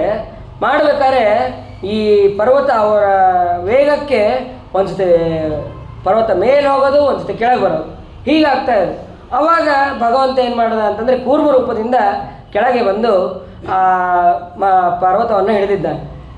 ಪರ್ವತವನ್ನು ಹಿಡಿದ್ರೆ ಅಲ್ಲಿ ಮಥನ ಮಾಡಬೇಕಾದ್ರೆ ಅವನಿಗೆ ಏನೂ ಇಲ್ಲಂತೆ, ಭಾಳ ಬೆನ್ನು ತುರಿಸ್ತಾ ಇರ್ತದೆ, ತುರಿಸ್ಕೊಳಕ್ಕೆ ಆಗ್ತಾ ಇರೋದಿಲ್ಲ. ಇನ್ನೊಬ್ರು ಯಾರಿಗಾರು ಸ್ವಲ್ಪ ಬೆನ್ನು ತುರಿಸಪ್ಪ ಅಂತ ಹೇಳ್ತೀವಿ, ಹಾಗೆ ಆ ಭಗವಂತನಿಗೆ ಸ್ವಲ್ಪ ತುರಿಸ್ದಂಗೆ ಆಗ್ತಾ ಇತ್ತಂತೆ. ಈ ಪರ್ವತ ಮಥನ ಮಾಡೋದು ಬೆನ್ನ ಮೇಲೆ ಇದ್ದು ತುರಿಸ್ದಂಗೆ ಆಗ್ತಾ ಇತ್ತು. ಅದಾದ ಮೇಲೆ ಒಂದು ಸತಿ ಮೇಲೆ ಹಾರೋದು, ಒಂದು ಸತಿ ಇವರಿಗೆ ದೈತ್ಯರಿಗೆ ದೇವತೆಗಳಿಗೆ ಎಲ್ಲರಿಗೂ ಕೂಡ ಶಕ್ತಿ ಹ್ರಾಸ ಆಗೋದು. ಆಮೇಲೆ ಏನು ಮಾಡಿದ್ರು ಅದು ಪರ್ವತ ನಿಲ್ತಾ ಇಲ್ಲ. ಆವಾಗ ಭಗವಂತ ಎಲ್ಲ ದೇವತೆಗಳಲ್ಲಿ, ಎಲ್ಲ ದೈತ್ಯರಲ್ಲಿ, ಆ ಸರ್ಪದಲ್ಲಿ, ಆ ಪರ್ವತದಲ್ಲಿ, ಆ ಪರ್ವತ ಮೇಲೆ ಹಾರಬಾರದು ಅಂತೇಳಿ ಅದ್ರ ಮೇಲೆ ಕೈ ಇಟ್ಟು, ಅಜಿತನಾಮಕನಾದಂತಹ ಭಗವಂತ ಅದ್ರ ಮೇಲೆ ಕೈ ಇಟ್ಟು ಇರ್ತಾನೆ. ಉಪರ್ಯದಶ್ಚಾತ್ಮನಿ ನೇತ್ರ ಗೋತ್ರಯೋ ಪರೇಣತೆ ಪ್ರಾವಿಶತಾ ಸಮೇಧಿತಾ ಮಮಂತುರಬ್ಧಿಂ ತರಸಾ ಮದೋತ್ಕಟ ಮಹಾತ್ರಿಣಾ ಕ್ಷೋಭಿತ ನಕ್ರಚಕ್ರಂ. ಹೀಗೆ ಹೆಸರಿಗಷ್ಟೇ ಆ ದೇವತೆಗಳು ದೈತ್ಯರು ಅಮೃತಮಥನ ಮಾಡ್ತಾ ಇರೋದು, ಆದರೆ ಅವರಲ್ಲಿ ಸನ್ನಿಹಿತನಾಗಿ ಅಮೃತಮಥನವನ್ನು ಮಾಡ್ತಾ ಇರೋದು ಆ ಮೇಲೆ ಹಾರಬಾರ್ದು ಅಂದರೆ ಅದರ ಪರ್ವತವನ್ನು ಹಿಡಿದು ಮತ್ತು ಕೆಳಗೆ ಕೂರ್ಮ ರೂಪದಿಂದ ಮತ್ತು ಆ ಪರ್ವತದಲ್ಲಿ ಇದ್ದು, ಆಮೇಲೆ ಎಲ್ಲ ಸರ್ಪದಲ್ಲಿ ಇದ್ದು, ಎಲ್ಲ ದೇವತೆಗಳು ದೈತ್ಯರಲ್ಲಿ ಇದ್ದು ಅನುಗ್ರಹ ಮಾಡಿದವನು ಆ ಭಗವಂತ, ಅಜಿತನಾಮಕನಾದಂತಹ ಭಗವಂತ. ಹೀಗೆ ಎಲ್ಲ ಕಡೆಯೂ ಕೂಡ ಇದ್ದು ಅವನೇ ಇದನ್ನು ಮಾಡ್ತಾ ಇದ್ದಾನೆ. ಇಷ್ಟಾದರೆ ಎಷ್ಟೊತ್ತಾದರೂ ಏನೂ ಬರ್ತಾ ಇರಲಿಲ್ಲ. ಆವಾಗ ಇವರೆಲ್ಲರಿಗೂ ಕೂಡ ಸುಸ್ತಾಯಿತು. ಮತ್ತು ದೇವತೆಗಳಿಗೆ ಏನು ತ್ರಾಸ ಆಗಬಾರ್ದು ಅಂತೇಳಿ ಭಗವಂತ ಅಲ್ಲಷ್ಟೇ ಮಳೆಯನ್ನು ಸುರಿಸಿದ್ದಾನೆ, ಬಾಲದ ಹತ್ರ ಅಷ್ಟೇ ಮಳೆಯನ್ನು ಸುರಿಸಿದ್ದಾನೆ. ಆಮೇಲೆ ಅಲ್ಲಿ ಮಥನವನ್ನು ಮಾಡಿದಾಗ ಹಲಾಲ ವಿಷ ಅಂತ ಅನ್ನೋದು ಬಂದಿದೆ. ಆ ವಿಷವನ್ನು ಇನ್ಯಾರು ಪಾಲನೆ ಮಾಡಬೇಕು? ಎಲ್ಲ ದೇವತೆಗಳು ಕೂಡ ಹೋಗಿ, ಅಲ್ಲಿದ್ದಂತಹ ಪ್ರಜೆಗಳು ಎಲ್ಲರೂ ಕೂಡ ಹೋಗಿ ರುದ್ರದೇವರನ್ನು ಸ್ತೋತ್ರ ಮಾಡ್ತಾರೆ. ಇದು ಇಡೀ ಸೃಷ್ಟಿ ಸಂಹಾರವನ್ನು ಮಾಡೋನು ನೀನು, ಆ ಸಂಹಾರವನ್ನು ಮಾಡ್ಬೇಕಾದ್ರೆ ಇಂತಹ ವಿಷಗಳು ನಿನಗೆ ಬೇಕಾದಷ್ಟು ಸಿಕ್ಕಿರುತ್ತೆ, ಹಾಗಾಗಿ ನೀ ಈ ವಿಷವನ್ನು ಪಾನ ಮಾಡು ಅಂತ ಆ ರುದ್ರದೇವರಿಗೆ ಪ್ರಾರ್ಥನೆ ಮಾಡ್ತಾರೆ. ರುದ್ರದೇವರು ಪ್ರಾರ್ಥನೆ ಮಾಡಿದಾಗ ಅವಾಗ ರುದ್ರದೇವರು ಅಂತಾರೆ, ಪಾರ್ವತಿಯನ್ನು ನೋಡಿ ಹೇಳ್ತಾರೆ, ಇಷ್ಟೆಲ್ಲ ಜನ ಎಲ್ಲ ಕಷ್ಟಪಟ್ಟು ನಾನು ಪ್ರಾರ್ಥನೆ ಮಾಡ್ತಾ ಇದ್ದಾರೆ, ಹಾಗಾಗಿ ನಾನು ವಿಷವನ್ನು ನಾನು ಪಾನ ಮಾಡ್ತೀನಿ, ಅವರನ್ನು ಉದ್ಧಾರ ಮಾಡೋಕ್ಕಾಗಿ ನಾನು ಪಾನವನ್ನು ಮಾಡ್ತೀನಿ. ಸರಿ, ಹಾಗಾದರೆ ಆಯಿತು ಅಂಥೇಳಿ ಆ ಪಾರ್ವತಿಯು ಕೂಡ ಹೇಳಿ ಕಳಿಸ್ತಾರೆ. ಆ ಪಾರ್ವತಿ ಹೇಳಿ ಕಳಿಸಿದ ಮೇಲೆ ಅಲ್ಲಿ ಅಮೃತವನ್ನು ಕೈಯಲ್ಲಿ ಹಾಕಿಕೊಂಡು ಅವರು ಪಾನವನ್ನು ಮಾಡಿದರು ಅಂತ ಹೇಳಿ ಶ್ಲೋಕ ಇದೆ. ತತಃಕರದಲ್ಲಿ ಕೃತ್ಯ ವ್ಯಾಪಿ ಹಲಾಹಲಂ ವಿಷಂ ಅಭಕ್ಷಯಾನ್ ಮಹಾದೇವ ಕೃಪಯ ಭೂತಭಾವನ ಅಂತ ಹೇಳಿ ಅಲ್ಲಿ ಇದೆ. ಅದಕ್ಕೆ ರುದ್ರದೇವರು ಈ ಹಲಾಹಲ ವಿಷವನ್ನು ಪಾನ ಮಾಡಿದ್ರು ಅಂತ ಹೇಳಿ ಶ್ಲೋಕದಲ್ಲಿ ಅನಿಸುತ್ತೆ. ಅದಕ್ಕೆ ಸರಿಯಾದ ಅರ್ಥವನ್ನು ನಾವು ತಿಳಿಯಬೇಕು. ಈ ಪಾರ್ವತಿಗೆ ರುದ್ರದೇವರು ಇನ್ನೊಂದು ಪುರಾಣದಲ್ಲಿ ಹೇಳ್ತಾರೆ. ಏನಂತ, ನನ್ನ ಕೈಲಿ ಈ ಹಾಲ ವಿಷವನ್ನು ಪಾನ ಮಾಡೋದಕ್ಕಾಗೋದಿಲ್ಲ, ಇದನ್ನು ಸರ್ವಸಮರ್ಥರಾದಂತಹ ವಾಯುದೇವರೇ ಪಾನ ಮಾಡೋದಕ್ಕೆ ಅರ್ಹರು, ಹಾಗಾಗಿ ಆ ವಾಯುದೇವರೇ ಪಾನ ಮಾಡಿದವರು ಅಂತ ಹೇಳಿ ಪದ್ಮಪುರಾಣದಲ್ಲಿ ಒಂದು ವಾಕ್ಯ ಇದೆ.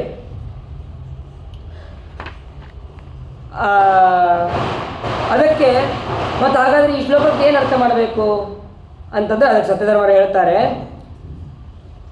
ಮೇಲ್ನೋಟಕ್ಕೆ ರುದ್ರದೇವರು ವಿಷವನ್ನು ಪಾನ ಮಾಡಿದರು ಅಂತನೋ ಅರ್ಥ ಇರಬಹುದು, ಆದರೆ ಒಳ ಅರ್ಥ ಆಗಲ್ಲ. ಇಲ್ಲಿ ಶ್ಲೋಕದಲ್ಲಿ ಏನಿದೆ ಅಂತಂದರೆ ಹಾಲಾಹಲಂ ವಿಷಂ ಅಂತೇಳಿ 2 ಸತೆ ಇದೆ. ರುದ್ರದೇವರೇ ಪಾನ ಮಾಡಿದ್ರು ಅಂತಾಗಿದ್ದರೆ ಅವಾಗ ಹಾಲಾಹಲಂ ವಿಷಂ ಅಂತೇಳಿ 2 ಸತೆ ಯಾಕೆ ಹೇಳಬೇಕಾಗಿತ್ತು? ಹಾಲಾಹಲ ಅಂತಂದ್ರೆ ವಿಷ ಅಂತ ಅನ್ನೋದು ಗೊತ್ತಾಗುತ್ತೆ. ಅಷ್ಟು ಗೊತ್ತಾದಾಗ ಮತ್ತು ವಿಷಂ ಅಂತ ಅನ್ನೋದನ್ನು ಪ್ರತ್ಯೇಕ ಹೇಳಿ 2 ಸತೆ ಯಾಕೆ ಹೇಳಿದ್ರು ಅಂತಂದರೆ ಒಂದೇ ಸತೆ ಅನ್ನೋದು ಸಾಕಾಗಿತ್ತಲ್ಲ ಅಂತಂದರೆ ಅದಕ್ಕೆ ಹೇಳ್ತಾರೆ. ಇಲ್ಲಿ ತತಃ ಅಂತ ಅನ್ನೋದಿದೆ ಶ್ಲೋಕದಲ್ಲಿ, ತತಃಕರ ತಲೀಕೃತ್ಯ ಅಂಥೇಳಿ. ಈ ತತಃ ಅಂತ ಅನ್ನೋದನ್ನು ಆವೃತ್ತಿ ಮಾಡ್ಕೋಬೇಕು, ಅಂದರೆ ಇನ್ನೊಂದು ಸತಿ ಹಚ್ಕೋಬೇಕು. ಹಚ್ಕೊಳ್ಳೋದಷ್ಟೇ ಅಲ್ಲ, ಅದಕ್ಕೆ ತತಃ ಅಂತ ಅನ್ನೋದಕ್ಕೆ ವಾಯುದೇವರು ಅಂತ ಅರ್ಥ ಇದೆ. ತತಃ ಅಂತ ಅನ್ನೋದಕ್ಕೆ ವಾಯುದೇವರು ಹೇಗೆ ಅರ್ಥ ಆಗತ್ತೆ ಅಂತಂದರೆ ತತಂ ವೀಣಾದಿ ವಾದ್ಯೇ ಚ ಪಾವಮಾನೆ ತತಃ ಪುನಃ ಅಂತನ್ನುವಂತಹ ಅರ್ಥ. ಈ ತತ ವೀಣಾದಿ ವಾದ್ಯ ಆಮೇಲೆ ಇವೆಲ್ಲವೂ ಕೂಡ ತತಃ ಅಂತನ್ನುವಂತಹ ಶಬ್ದ ಅದು ವಾಯುದೇವರನ್ನು ತಿಳಿಸತ್ತೆ, ಪವಮಾನನನ್ನು ತಿಳಿಸತ್ತೆ. ಹಾಗಾಗಿ ತತಃ ಅಂತಂದರೆ ತತಃ ಸತಿಯ ಅನುಮೋದನಾ ನಂತರದಲ್ಲಿ ವ್ಯಾಪಿ ಕೈ ಪೂರ್ಣ ತುಂಬಿದಂತಹ ವಿಷವನ್ನು ರುದ್ರ ಪಾನ ಮಾಡಿದ. ತತಃ ಆಮೇಲೆ ವ್ಯಾಪಿ ಉಕ್ಕೇರುತ್ತಿರುವಂತಹ ಹಾಲಾಹಲವನ್ನು ತತಃ ವಾಯುದೇವರು ಪಾನ ಮಾಡಿದರು ಅಂತನ್ನುವಂತಹ ಅರ್ಥವನ್ನು ಇಟ್ಕೊಂಡಾಗ ನಮಗೆ ಸರಿಯಾದ ಅರ್ಥ ಸಿಗತ್ತೆ. ಅಂದರೆ ವಾಯುದೇವರೇ ವಿಷವನ್ನು ಪಾನ ಮಾಡಿದ್ರು ಅಂತನೋ ಸಿಗತ್ತೆ. ಆ ವಾಯುದೇವರು ಪಾನ ಮಾಡಿದ ಮೇಲೆ ಉಳಿದಂತಹ ಸ್ವಲ್ಪ ವಿಷ, ಆ ಸ್ವಲ್ಪ ವಿಷವನ್ನು ಪೂರ್ಣ ಮಥನ ಮಾಡಿ, ಅಂದರೆ ಅದರಲ್ಲಿ ಏನು ಶಕ್ತಿನೇ ಇರಬಾರ್ದು ಅಷ್ಟು ನಿರ್ವೀರ್ಯ ಮಾಡಿ ಅದನ್ನು ಕುಡಿದಂತಹ ರುದ್ರದೇವರಿಗೆ ಅದನ್ನು ತಡ್ಕೊಳಕ್ಕಾಗೋದಿಲ್ಲ. ಅಷ್ಟು ಶಕ್ತಿಶಾಲಿಯಾದದ್ದು ಈ ವಿಷ. ಅಂತಹ ವಿಷವನ್ನು ಬೇರೆ ಯಾರಿಗೂ ಕೂಡ ಪಾನ ಮಾಡೋದಕ್ಕೆ ಸಾಧ್ಯ ಇಲ್ಲ. ಅದು ಭಗವಂತನ ಅನುಗ್ರಹದಿಂದ ವಾಯುದೇವರು ಭಗವಂತನ ಆಜ್ಞೆ ಅಂತ ತಿಳಿದು ವಾಯುದೇವರು ಪಾನವನ್ನು ಮಾಡಿದರು ಅಂತನ್ನೋದನ್ನು ನಾವು ಇಲ್ಲಿ ತಿಳಿಬೋದು. ಇದಕ್ಕೆ ಪುರಾಣ ಒಂದೇ ಸಾಕ, ಪುರಾಣ ಒಂದೇ ಪ್ರಮಾಣ ಆಗಲ್ಲ ಅಂತ ಅನ್ನೋದಕ್ಕೆ ಮೊನ್ನೆ ಅವರೊಂದು ವೇದಮಂತ್ರನೂ ಕೂಡ ಹೇಳಿದ್ರು. ಆ ವೇದಮಂತ್ರ ನಾನು ಬರ್ಕೊಳ್ಳಿಲ್ಲ. ಆ ವೇದಮಂತ್ರದಲ್ಲೂ ಕೂಡ ಇದೆ, ವಾಯುದೇವರೇ ವಿಷವನ್ನು ಪಾನ ಮಾಡಿದರು ಅಂತನ್ನೋದಂತಹ ಮಾತು ನಾವು ತಿಳಿಯಬಹುದು. ಹಾಗಾಗಿ ಪದ್ಮಪುರಾಣಕ್ಕೆ ಹಾಗೂ ಭಾಗವತಕ್ಕೆ ಬರುವಂತಹ ಯಾವುದೇ ರೀತಿಯಾದಂತಹ ವಿರೋಧ ಇಲ್ಲ ಅಂತನ್ನೋದನ್ನು ಕೂಡ ಇಲ್ಲಿ ತಿಳಿಯಬಹುದು. ಅದಾದ ಮೇಲೆ ಅಲ್ಲಿ ಅನೇಕ ವಿಧವಾದಂತಹ ಉಚ್ಚೈಶ್ರವ ಅಂತನ್ನುವಂತಹ ಕುದುರೆ ಬಂದಿದೆ. ಆ ಕುದುರೆಯನ್ನು ಬಲಿ ತಗೊಂಡಿದ್ದಾನೆ. ಆಮೇಲೆ ಐರಾವತ ಅಂತನೋ ಬಂದಿದೆ, ಐರಾವತವನ್ನು ಇಂದ್ರ ತಗೊಂಡಿದ್ದಾನೆ. ಪಾರಿಜಾತ ಅಂತನ್ನುವಂಥ ವೃಕ್ಷ ಬಂದಿದೆ, ಅದು ದೇವತೆಗಳು ಇದು ನಮ್ಮ ಲೋಕಕ್ಕಿರಲಿ ಅಂತನೋಕ್ಕೆ ತಗೊಂಡಿದ್ದಾರೆ. ಆಮೇಲೆ ಅಪ್ಸರ ಸ್ತ್ರೀಯರು ಬರ್ತಾರೆ, ಅವರೆಲ್ಲರೂ ಕೂಡ ಇವರು ದೇವಲೋಕದಲ್ಲೇ ಇರಲಿ ಅಂತಂದು ಅಲ್ಲಿ ತಗೊಂಡಿದ್ದಾರೆ. ಅದಾದ ಮೇಲೆ ಕೊನೆಗೆ ಎಲ್ಲ ಒಂದಾದ ಮೇಲೆ ಸಾಕ್ಷಾತ್ ಲಕ್ಷ್ಮೀದೇವಿ ಅಲ್ಲಿ ಅವತಾರವನ್ನು ಮಾಡಿದ್ದಾಳೆ. ಅವತಾರವನ್ನು ಮಾಡಿದ ಮೇಲೆ ಎಲ್ಲ ದೇವತೆಗಳಿಗೂ ಗೊತ್ತು ಇವಳು ಲಕ್ಷ್ಮೀದೇವಿ ಬಂದಿದ್ದಾಳೆ, ಲಕ್ಷ್ಮೀದೇವಿ ಅವಳು ಸಾಕ್ಷಾತ್ ಭಗವಂತನನ್ನೇ ಹೋಲಿಸೋದು, ನಮಗೆ ಯಾರಿಗೂ ಸಿಗೋದಿಲ್ಲ ಅಂತ. ಆದರೂ ಕೂಡ ಆ ಲಕ್ಷ್ಮೀದೇವಿ ಬಂದ ತಕ್ಷಣ ಎಲ್ಲರ ದೋಷಗಳನ್ನು ಹೇಳ್ತಾ ಹೋಗ್ತಾಳಂತೆ. ಧರ್ಮ ಕ್ವಚಿತ್ತಸ್ಯ ನಭೂತ ಸೌಹೃದಂ ತ್ಯಾಗ ಕ್ವಚಿತ್ತಚ್ಚ ನವಯುಕ್ತಿ ಕಾರಣಂ ವೀರ್ಯಂ ನ ಪುಂಸೋ ಸ್ತ್ಯಜ ವೇಗ ನಿಷ್ಕೃತಂ ನಹಿ ದ್ವಿತೀಯೋ ಗುಣಸಂಗವರ್ಜಿತ. ಆ ಧರ್ಮರಾಜನಿಗೆ ಬರೀ ಧರ್ಮರಾಜನ ಒಂದೇ ಅಲ್ಲ, ಎಲ್ಲ ದೇವತೆಗಳದು ಕ್ರಮವಾಗಿ ಹೇಳ್ತಾ ಹೋಗ್ತಾರೆ. ಎಲ್ಲ ದೇವತೆಗಳಿಗೂ ದೋಷ ಇದೆ, ಆದರೆ ನಿರ್ದೋಷನಾದಂತಹ ಭಗವಂತ ಅವನಿಗೆ ಯಾವುದೇ ರೀತಿಯಾದಂತಹ ದೋಷ ಇಲ್ಲ. ಯಾರಿಗೆ ನಾನು ಬೇಡವೋ ಅವನಿಗೆ ಅಂಥವನು ನನಗೆ ಬೇಕು. ಯಾಕೆಂದರೆ ಭಗವಂತನಿಗೆ ಯಾರ ಅಪೇಕ್ಷೆಯೂ ಕೂಡ ಇಲ್ಲ, ನನ್ನ ಅಪೇಕ್ಷೆಯೂ ಕೂಡ ಭಗವಂತನಿಗಿಲ್ಲ. ಅಂತಹ ಭಗವಂತ ನನಗೆ ಬೇಕು ಅಂತನ್ನುವಂತಹ ಪ್ರಾರ್ಥನೆಯನ್ನು ಹೇಳ್ತಾಳೆ. ಅಲ್ಲ ಇಷ್ಟು ಹೇಗಿದ್ರು ನಿತ್ಯಾವಿಯೋಗಿನ ಇದ್ದಂತಹ ಲಕ್ಷ್ಮೀದೇವಿ ಸೀದಾ ಹೋಗಿ ಭಗವಂತನನ್ನು ಮದುವೆ ಮಾಡ್ಕೋಬೋದಾಗಿತ್ತಲ್ಲ, ಮತ್ತೆ ಯಾಕೆ ಇಷ್ಟೆಲ್ಲ ನಾಟಕ ಮಾಡಬೇಕಾಯಿತು ಅಂತಂದರೆ ಆ ಎಲ್ಲರ ದೋಷಗಳು ತಿಳಿಸ್ಬೇಕಾಗಿದೆ ಒಂದು. ಆಮೇಲೆ ದೈತ್ಯರು ಇವಳು ಸ್ತ್ರೀ ಅಂತಂದು ಅವಳನ್ನು ನೋಡಿ ಮೋಹಿಸ್ತಾರೆ. ಅದಕ್ಕಾಗಿ ಈ ರೀತಿಯಾಗಿ ನಟನೆ ಮಾಡಿದ್ದು. ಅನಾದ್ಯನಂತ ಕಾಲೇಪಿ ವಿಷ್ಣುಮೇವ ಶ್ರಿತಾಶ್ರಮ ಅನ್ಯೇಷಾಂ ಜ್ಞಾಪನಾರ್ಥ ಏವ ದೋಷಾನುಕ್ತೇವ ಇದರಾಂಜಹೋ. ಎಲ್ಲರಿಗೂ ತೋರಿಸ್ಬೇಕಾಗಿದೆ ಇವರಲ್ಲಿ ಇಷ್ಟು ದೋಷಗಳಿದೆ ಅಂತ ಅನ್ನೋದನ್ನು ತೋರಿಸ್ಬೇಕಾಗಿದೆ. ಅದಕ್ಕಾಗಿ ರಮಾದೇವಿ ಹಾಗೆ ನಟನೆಯನ್ನು ಮಾಡಿದ್ದಾಳೆ.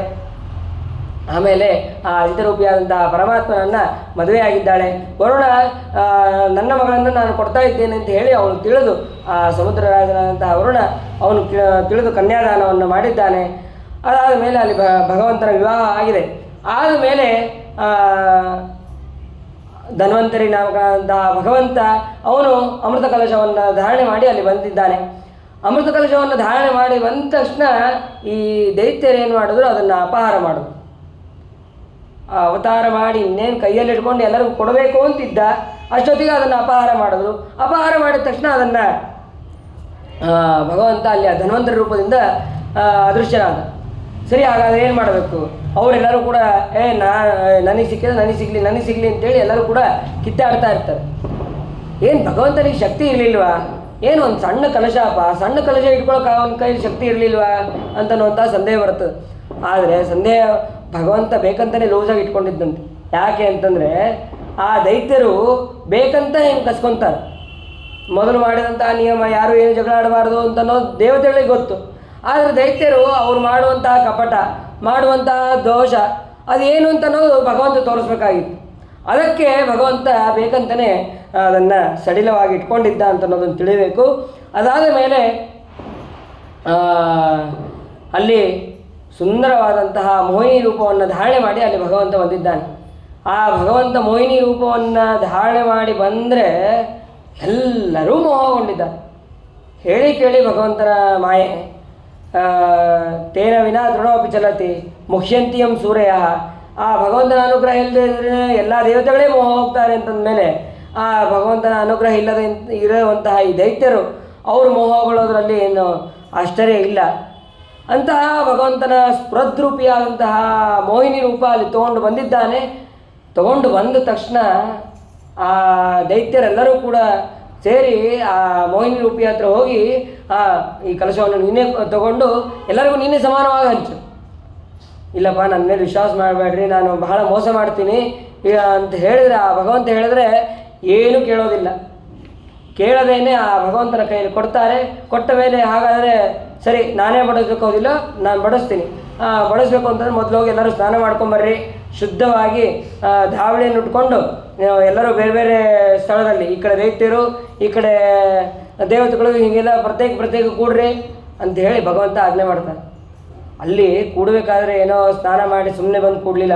ಅಮೃತವನ್ನು ಸ್ವೀಕಾರ ಮಾಡಬೇಕಾದ್ರೆ ದೇವತೆಗಳು ಎಲ್ಲರೂ ಕೂಡ ಸ್ನಾನವನ್ನು ಮಾಡಿ ಶುದ್ಧವಾಗಿ ಪವಿತ್ರವನ್ನು ಧಾರಣೆ ಮಾಡಿ ದರ್ಭೆಯನ್ನು ಹಾಕಿಕೊಂಡು ಅವರೆಲ್ಲರೂ ಕೂಡ ದರ್ಭಾಸನದ ಮೇಲೆ ಅವರು ಕೂಡ್ತಾರೆ. ಕೂತಾಗ ಭಗವಂತ ಎರಡು ಸಾಲು ಮಾಡಿದ್ರು. ಈ ಕಡೆ ಒಂದು ಕಡೆ ದೈತ್ಯರು, ಒಂದು ಕಡೆ ದೇವತೆಗಳು. ಇಷ್ಟಾದ ಮೇಲೆ ಆ ಭಗವಂತ ಏನು ಮಾಡ್ದ ಅಂತಂದರೆ ಶಬ್ದ ಮಾತ್ರ ಈ ಕಡೆ, ಗೆಜ್ಜೆ ಶಬ್ದ ಈ ಕಡೆ.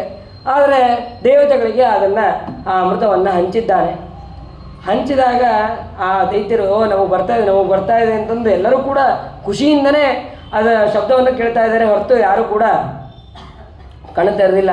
ಭಗವಂತ ಮೊದಲೇ ಹೇಳ್ತಾನೆ, ಕಣ್ಣು ಮುಚ್ಚಿರಿ, ಯಾಕೆಂದರೆ ನನಗೆ ಕೊಡಬೇಕಾದ್ರೆ ನಾಚಿಕೆ ಆಗುತ್ತೆ ಅಂಥೇಳಿ ಕಣ್ಣು ಮುಚ್ಚಿಸುತ್ತಾನೆ ಆ ಭಗವಂತ. ಆಮೇಲೆ ಇದನ್ನು ಗೊತ್ತಾದಂಥ ಒಬ್ಬ ದೇವತೆ, ಆ ದೈತ್ಯ ಅವನೇನು ಮಾಡ್ತಾನೆ, ದೇವತೆಗಳ ಸಾಲಲ್ಲಿ ಬಂದು ಕೂಡ್ತಾನೆ. ಸಾಲಲ್ಲಿ ಬಂದು ಕೂಡ್ತಾನೆ. ಕೂತ ತಕ್ಷಣ ಎಲ್ಲ ದೇವತೆಗಳಿಗೆ ಮುಗಿದಿರ್ತದೆ. ಕೊನೆಗೆ ಸೂರ್ಯ ಚಂದ್ರ ಅವರಿಬ್ಬರಿಗೂ ಕೂತಿರ್ತಾರೆ. ಅವರಿಗೂ ಹಾಕ್ತಾನೆ ಭಗವಂತ. ಹಾಕಿ ಇನ್ನೊಂದು ಕೈ ಕೊನೆಗೆ ಯಾರು ದೈತ್ಯ ಕೂತಿರ್ತಾನೆ ಅವ್ರ ಕೈಯಲ್ಲೂ ಹಾಕ್ತಾನೆ.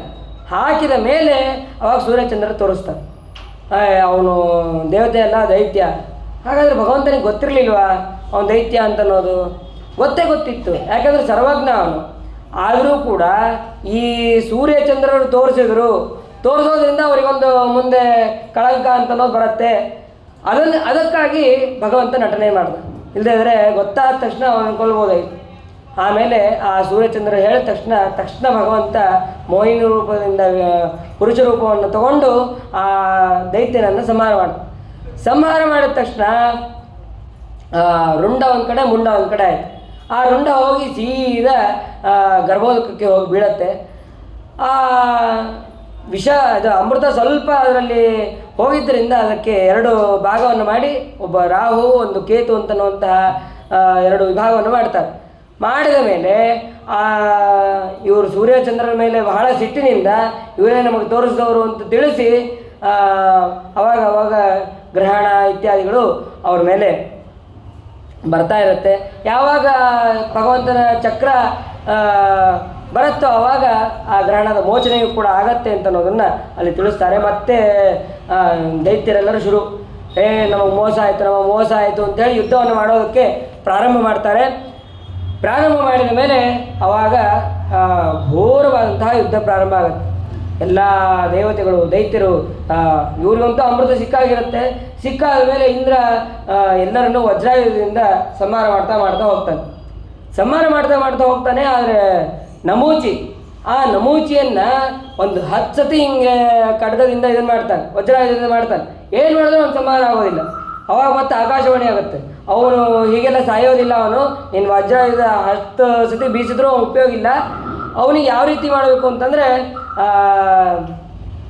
ಬುರುಗಿನಿಂದ ಹಸಿನೂ ಇರಬಾರ್ದು ಒಣನೂ ಇರಬಾರ್ದು, ಅಂತಹ ಇದರಿಂದ ಅವನಿನ್ನು ಸಂಹಾರ ಮಾಡಬೇಕು.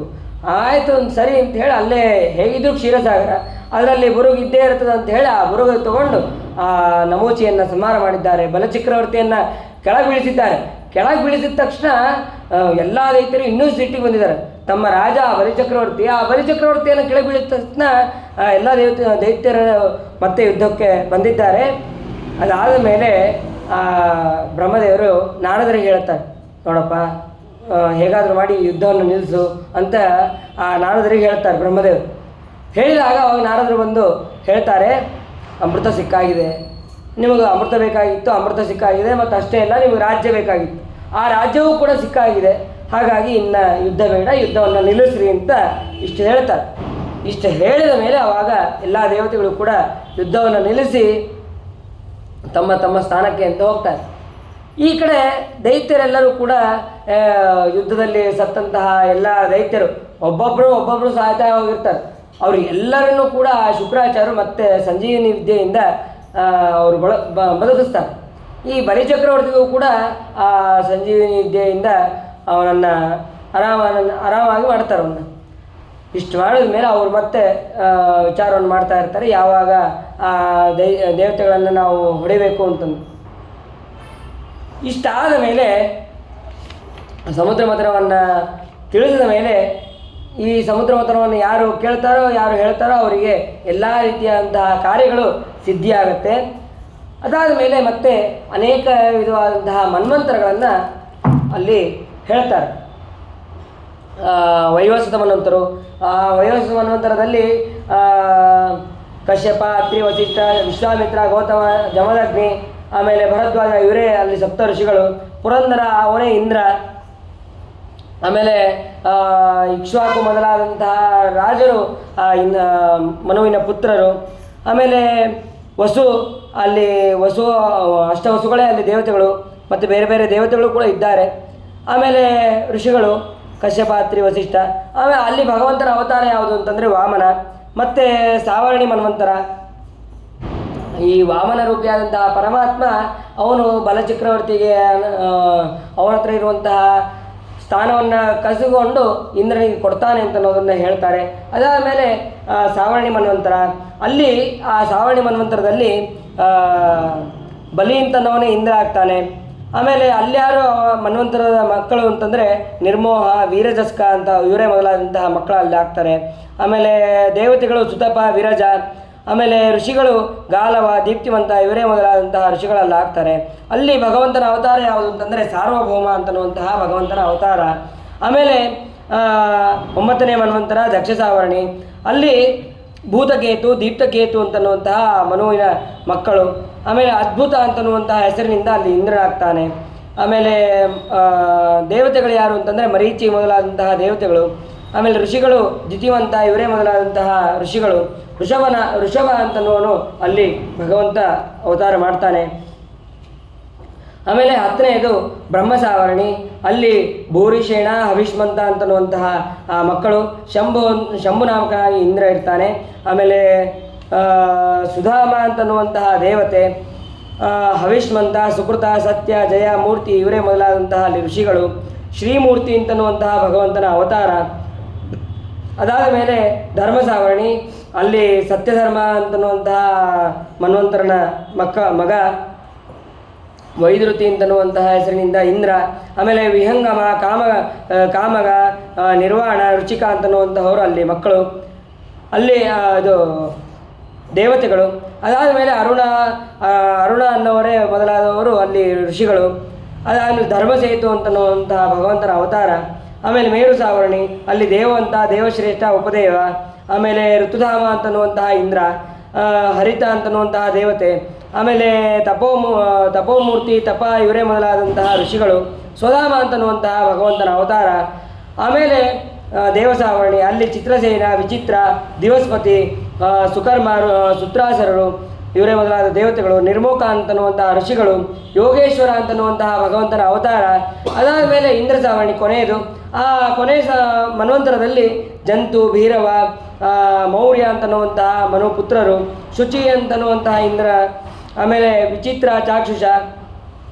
ಆಮೇಲೆ ಅಗ್ನಿಬಾಹು, ಶುಚಿ, ಶುದ್ಧ ಅವರೇ ಋಷಿಗಳು. ಬೃಹದ್ಭಾನು ಅಲ್ಲಿ ಭಗವಂತನ ಅವತಾರ ಅಂತನ್ನೋದನ್ನು ಇಷ್ಟೆಲ್ಲವನ್ನು ಕೂಡ ಅಲ್ಲಿ ಸಂಕ್ಷೇಪವಾಗಿ ಮನ್ವಂತರಗಳನ್ನು ಅಲ್ಲಿ ತಿಳಿಸ್ತಾರೆ. ಅದಾದ ಮೇಲೆ ಇಷ್ಟಾದ ಮೇಲೆ ಮತ್ತೆ ಪರೀಕ್ಷಿತ ರಾಜ ಪ್ರಶ್ನೆ ಮಾಡ್ತಾನೆ, ಹಾಗಾದರೆ ಈ ಮನ್ವಂತರಾಧಿಪತಿಗಳಲ್ಲಿ ಎಲ್ಲರೂ ಕೂಡ ಅವತಾರವನ್ನು ಮಾಡಿದ್ರೆ ಅಲ್ಲಿ ಮನುಗಳ ಕೆಲಸ ಏನು, ಭಗವಂತನ ಕಾರ್ಯ ಏನು ಅಂತಂದರೆ ಅದಕ್ಕೆ ಹೇಳ್ತಾರೆ, ಮನುಗಳು ಅವರು ಎಲ್ಲ ರೀತಿಯಾದಂತಹ ಮನುಪುತ್ರರನ್ನು ಇವ್ರನ್ನೆಲ್ಲ ಸೃಷ್ಟಿ ಮಾಡಿ ಕೊಡೋದು ಅದು ಮನ್ವಂತರನ ಕೆಲಸ, ಮನ್ವಂತರಾಧಿಪತಿಯ ಕೆಲಸ. ಇನ್ನು ಋಷಿಗಳು ಅವ್ರೇನು ಮಾಡಬೇಕು, ಎಲ್ಲ ಯಜ್ಞ ಯಾಗಾದಿಗಳನ್ನು ಮಾಡಬೇಕು. ಆಮೇಲೆ ದೇವತೆಗಳು ಆ ಯಜ್ಞವನ್ನು ಸ್ವೀಕಾರ ಮಾಡಿ, ಆ ವಯಸ್ಸನ್ನು ಸ್ವೀಕಾರ ಮಾಡಿ ಅವರಿಗೆ ಯೋಗ್ಯವಾದಂತಹ ವರಗಳನ್ನು ಕೊಡಬೇಕು. ಆಮೇಲೆ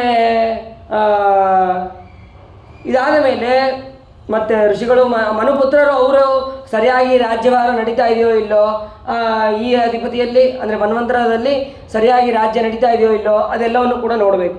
ಹೀಗೆ ಅವರವರ ಒಂದೊಂದು ಕೆಲಸಗಳು ಕೂಡ ಇರುತ್ತೆ. ಅದೇ ರೀತಿಯಾಗಿ ಭಗವಂತ ಅವರೆಲ್ಲರನ್ನೂ ರಕ್ಷಣೆ ಮಾಡೋದಕ್ಕೆ ಭಗವಂತ ಅವತಾರ ಮಾಡಿ ಅವರೆಲ್ಲರನ್ನೂ ಕೂಡ ರಕ್ಷಣೆ ಮಾಡ್ತಾನೆ. ಈ ರೀತಿಯಾಗಿ ಮನ್ವಂತರದ ಕಾರ್ಯಗಳಿರುತ್ತೆ ಅಂತ ಅನ್ನೋದನ್ನು ಅಲ್ಲಿ ತಿಳಿಸ್ತಾರೆ.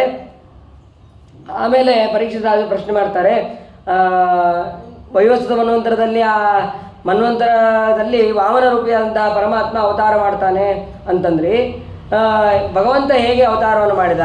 ಅವತಾರವನ್ನು ಮಾಡೋದಷ್ಟೇ ಅಲ್ಲ, ಅಲ್ಲಿ ಬಲಿಯ ಹತ್ರ ಹೋಗಿ ಹೇಗೆ ದಾನವನ್ನು ಬೇಡಿದ ಅದೆಲ್ಲವನ್ನು ಕೂಡ ವಿಸ್ತಾರವಾಗಿ ಹೇಳ್ರಿ ಅಂತ ಹೇಳಿದಾಗ ಆವಾಗ ಹೇಳ್ತಾರೆ, ಈ ಬಲಿಚಕ್ರವರ್ತಿ ಮತ್ತು ನಮೂಚಿ ಇವರೆಲ್ಲರೂ ಕೂಡ ದೈತ್ಯರೆಲ್ಲರೂ ಕೂಡ ಶುಕ್ರಾಚಾರ್ಯರ ಅನುಗ್ರಹದಿಂದ ಪೂರ್ಣ ಗುರುಗಳ ಅನುಗ್ರಹವನ್ನು ಪಡೆದು, ಅಂದರೆ ಅವ್ರ ಗುರುಗಳ ದೈತ್ಯ ಗುರುಗಳ ಶುಕ್ರಾಚಾರ್ಯರ ಅನುಗ್ರಹವನ್ನು ಪಡೆದು ಬಹಳ ಬಲಿಷ್ಠರಾಗಿರ್ತಾರೆ. ಆ ಬಲಿಷ್ಠರಾದ ಅಷ್ಟೇ ಅಲ್ಲ, ಈ ಬಲಿಚಕ್ರವರ್ತಿಯ ಹತ್ರ ಅನೇಕ ಯಜ್ಞಯಾಗಾದಿಗಳನ್ನು ಮಾಡಿಸ್ತಾರೆ. ಯಜ್ಞಯಾಗಾದಿಗಳನ್ನು ಮಾಡಿಸಿ ಅವನ ಕಡೆ ವಿಶ್ವಜಿತ್ತನಂತಹ ಯಾಗ, ಆ ಯಾಗವನ್ನು ಕೂಡ ಅವನ ಕಡೆ ಮಾಡಿಸ್ತಾರೆ. ಮಾಡಿಸಿದ ಮೇಲೆ ಅವಾಗ ದೇವತೆಗಳ ಲೋಕಕ್ಕೆ ಹೋಗಿದ್ದಾನೆ. ಅಲ್ಲ, ಆವಾಗ ಇಂದ್ರ ಮೊದಲಾದಂತಹ ದೇವತೆಗಳು ಬೃಹಸ್ಪತ್ಯಾಚಾರ್ಯಕ್ಕೆ ಕೇಳ್ತಾರೆ, ಬಲಿಚಕ್ರವರ್ತಿ ಇಷ್ಟು ಪ್ರಬಲನಾಗಿ ಬರ್ತಾ ಇದ್ದಾನಲ್ಲ, ಏನು ಕಾರಣ? ಏನು ಕಾರಣ ಇಲ್ಲ, ಗುರುಗಳ ಅನುಗ್ರಹ ಪೂರ್ಣವಾಗಿ ಈಗ ಅವನಿಗಿದೆ. ಆ ಗುರುಗಳ ಅನುಗ್ರಹ ಅವನಿಗೆ ಇರೋದಕ್ಕೆ ಅವನನ್ನು ನಾವು ಅವನ್ನೆದುರು ಯಾರೂ ನಿಲ್ಲೋಕ್ಕೆ ಸಾಧ್ಯ ಇಲ್ಲ ಈಗ. ಹಾಗಾಗಿ ಯಾರೂ ಕೂಡ ಇಲ್ಲಿರೋದು ಬೇಡ ಅಂತ ಹೇಳಿ ಎಲ್ಲರೂ ಕೂಡ ಅಲ್ಲಿಂದ ಹೊರಟು ಬಿಡ್ತಾರೆ. ನೋಡ್ರಿ, ಗುರುಗಳ ಶಕ್ತಿ, ಆ ಗುರುಗಳ ಅನುಗ್ರಹ ಅಂತನ್ನೋದು ದೇವತೆಗಳು ದೈತ್ಯರು ಅಂತನ್ನೋದು ಸೆಕೆಂಡು, ಆದರೆ ಗುರುಗಳ ಅನುಗ್ರಹ ಅಂತನ್ನೋದು ಎಷ್ಟು ಮುಖ್ಯ ಅಂತಂದರೆ, ಆ ದೈತ್ಯರಿಗೂ ಗುರುಗಳ ಅನುಗ್ರಹ ಇತ್ತು ಅಂತಂದರೆ ದೇವತೆಗಳಿಗೂ ಕೂಡ ಏನು ಮಾಡೋಕ್ಕಾಗೋದಿಲ್ಲ. ಅಷ್ಟು ಗುರುಗಳ ಅನುಗ್ರಹ ಅಂತನ್ನೋದು ಬಹಳ ಮುಖ್ಯ. ಬೃಹಸ್ಪತ್ಯಾಚಾರ್ಯರು ಇಷ್ಟೇ ಹೇಳೋದಿಲ್ಲ, ಮುಂದೆ ಅವನಿಗೆ ಇದೇ ಶುಕ್ರಾಚಾರ್ಯರೇ ಒಂದ್ಸತಿ ಅವನಿಗೆ ತಿರಸ್ಕಾರ ಮಾಡ್ತಾರೆ. ಶುಕ್ರಾಚಾರ್ಯ ತಿರಸ್ಕಾರ ಮಾಡ್ತಾನೆ ಅವನು. ಅವಾಗ ನಿಮ್ಮ ಸ್ಥಾನವನ್ನು ನೀವು ಪಡಿತೀರಿ ಅಂತ ಬೃಹಸ್ಪತ್ಯಾಚಾರ್ಯ ಹೇಳ್ತಾರೆ. ಹೇಳಿದಾಗ ಇವನು ಬಲಿಚಕ್ರವರ್ತಿ ಯಾಗವನ್ನು ಮಾಡಿದಾಗ ಒಬ್ಬೊಬ್ಬರು ಒಂದೊಂದು ಯಜ್ಞ ಮಾಡಿದಾಗ ಒಬ್ಬೊಬ್ಬರು ಒಂದೊಂದು ಉಡುಗೊರೆಯನ್ನು ಕೊಡ್ತಾರೆ. ಉಡುಗೊರೆಯನ್ನು ಕೊಡೋದಷ್ಟೇ ಅಲ್ಲ, ಪ್ರಹ್ಲಾದ ಬಂದು ಯಾವುದೇ ರೀತಿಯಾದಂತಹ ಬಾಡದೇ ಇರುವಂತಹ ಹೂವನ್ನು ಕೊಟ್ಟಿರ್ತಾನೆ. ಪಿತಾಮಹ ತಸ್ಯ ದದೌ ಮಾಲಾಂ ಆಮ್ಲಾನ ಪುಷ್ಪಾಂ ಜಲಜಂ ಚ ಶುಕ್ರಃ. ಅಂದರೆ ಬಾಡದೇ ಇರುವಂತಹ ಒಂದು ಹೂವಿನ ಮಾಲೆಯನ್ನು ಆ ಬಲಿಚಕ್ರವರ್ತಿ ಕೊಟ್ಟಿರ್ತಾನೆ ತನ್ನ ತಾತನಾದಂತಹ ಪ್ರಹ್ಲಾದ. ಆಮೇಲೆ ಒಂದು ಶ್ರೇಷ್ಠವಾದಂತಹ ಕಮಲವನ್ನು ಶುಕ್ರಾಚಾರ್ಯರು ಕೊಟ್ಟಿರ್ತಾರೆ. ಹೀಗೆ ಒಬ್ಬೊಬ್ಬರು ಒಂದೊಂದು ಉಡುಗೊರೆಯನ್ನು ಕೊಟ್ಟಿರ್ತಾರೆ. ಅದೆಲ್ಲವನ್ನು ಮತ್ತು ಅಷ್ಟೇ ಅಲ್ಲ, ರಥ, ಧನುಸ್ಸು, ಬಿಲ್ಲು, ಬಾಣ ಇದೆಲ್ಲವೂ ಕೂಡ ಅವನು ಮಾಡಿದಂತಹ ಯಜ್ಞದಿಂದ ಅದರಲ್ಲೇ ಉದ್ಭವ ಆಗಿರುತ್ತೆ. ಆ ರಥ ಎಲ್ಲವನ್ನು ಧನುಸ್ಸನ್ನು ಪಡೆದು ಅವನು ದೇವಲೋಕಕ್ಕೆ ಬಂದಿರ್ತಾನೆ. ಅದನ್ನು ನೋಡಿದ ಮೇಲೆ ಎಲ್ಲ ದೇವತೆಗಳು ಕೂಡ ಈ ಸ್ಥಾನದಲ್ಲಿ ಇರಬಾರ್ದು ಅಂತ ಹೇಳಿ ಬೃಹಸ್ಪತ್ಯಾಚಾರ್ಯರ ಮಾತಿನಂತೆ ಅವರೆಲ್ಲರೂ ಕೂಡ ಈ ಕಡೆ ಸರಿರ್ತಾರೆ. ಸರದ ಮೇಲೆ ಅವನು ನಾನೇ ಇಂದ್ರ ಅಂತನ್ನುವಂತಹ ರಾಜ್ಯದಲ್ಲಿ ಕೂಡೋದು. ಆಮೇಲೆ ರಾಜ್ಯದಲ್ಲೇನೋ ಕೂಡ್ತಾನೆ. ಕೂಡೋದಷ್ಟೇ ಅಲ್ಲ, ಈ ಕಡೆ ಅವನು ಬಂದವರಿಗೆ ಯಥೇಚ್ಛವಾಗಿ ದಾನ ಮಾಡ್ತಾ ಇರ್ತಾನೆ. ಯಾರು ಬಂದು ಏನು ಕೇಳ್ತಾರೋ ಅವ್ರಿಗೆ ಎಲ್ಲ ರೀತಿಯಾದಂತಹ ದಾನವನ್ನು ಅವನು ಮಾಡ್ತಾ ಇರ್ತಾನೆ. ದಾನವನ್ನು ಮಾಡೋದಷ್ಟೇ ಅಲ್ಲ, ಹಾಗೆ ದೇವತೆಗಳ ಪದವಿಯನ್ನು, ಸ್ಥಾನವನ್ನು ಎಲ್ಲವನ್ನು ಕೂಡ ನಾಶ ಮಾಡಿರ್ತಾನೆ. ನಾಶ ಮಾಡಿದಾಗ ಅದೇ ಸಮಯಕ್ಕೆ ಅದಿತಿ ಕಶ್ಯಪರನ್ನು ಮತ್ತೆ ಪ್ರಾರ್ಥನೆ ಮಾಡ್ತಾಳೆ. ನನಗೆ ನಮ್ಮ ಮಕ್ಕಳು ರಾಜ್ಯಭ್ರಷ್ಟರಾಗಿದ್ದು ಮತ್ತು ಸ್ಥಾನಭ್ರಷ್ಟರಾಗಿದ್ದು ನಂಗೆ ನೋಡೋಕ್ಕಾಗ್ತಾ ಇಲ್ಲ. ಹಾಗಾಗಿ ಭಗವಂತನ ಅನುಗ್ರಹ ಆಗಬೇಕು ಮತ್ತು ನಮ್ಮ ಮಕ್ಕಳಿಗೆ ರಾಜ್ಯ ಅನ್ನೋದು ಸಿಗಬೇಕು ಅಂತ ಅಲ್ಲಿ ಹೇಳ್ತಾರೆ. ಹೇಳಿದಾಗ ಸರಿ, ಹಾಗಾದರೆ ನೀನು ಬೇರೆ ಏನು ಕೆಲಸ ಮಾಡಬೇಡ, ನಾವು ಹೇಳಿದಂಥ ಒಂದು ವ್ರತವನ್ನು ಮಾಡು. ಆ ವ್ರತವನ್ನು ಮಾಡಬೇಕಾದ್ರೆ ಬಹಳ ಶುದ್ಧಳಾಗಿರಬೇಕು.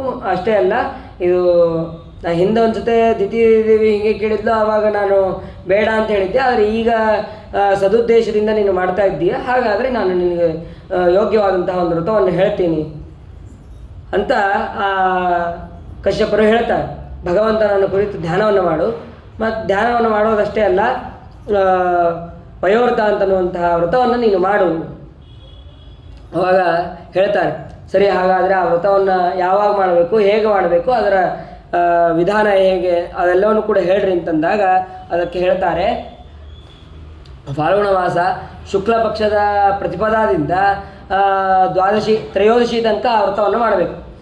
ದ್ವಾದಶಿ ತನಕ ಕೇವಲ ಭಗವಂತನಿಗೆ ನಿವೇದಿತವಾದಂತಹ ಹಾಲನ್ನು, ಆ ಹಾಲು ಮತ್ತು ಹವಿಶೇಷ ಅಷ್ಟನ್ನೇ ನಾವು ಸ್ವೀಕಾರ ಮಾಡಬೇಕು. ಭಗವಂತನಿಗೆ ನೈವೇದ್ಯ ಮಾಡೋದು ಸ್ವಲ್ಪ ಮತ್ತು ಹವಿಶೇಷವನ್ನು ಸ್ವಲ್ಪ, ಎರಡೂ ಮಿಕ್ಸ್ ಮಾಡಿಕೊಂಡು ಸ್ವಲ್ಪ ಹಾಲನ್ನು ಮಾತ್ರ ತೊಗೋಬೇಕು.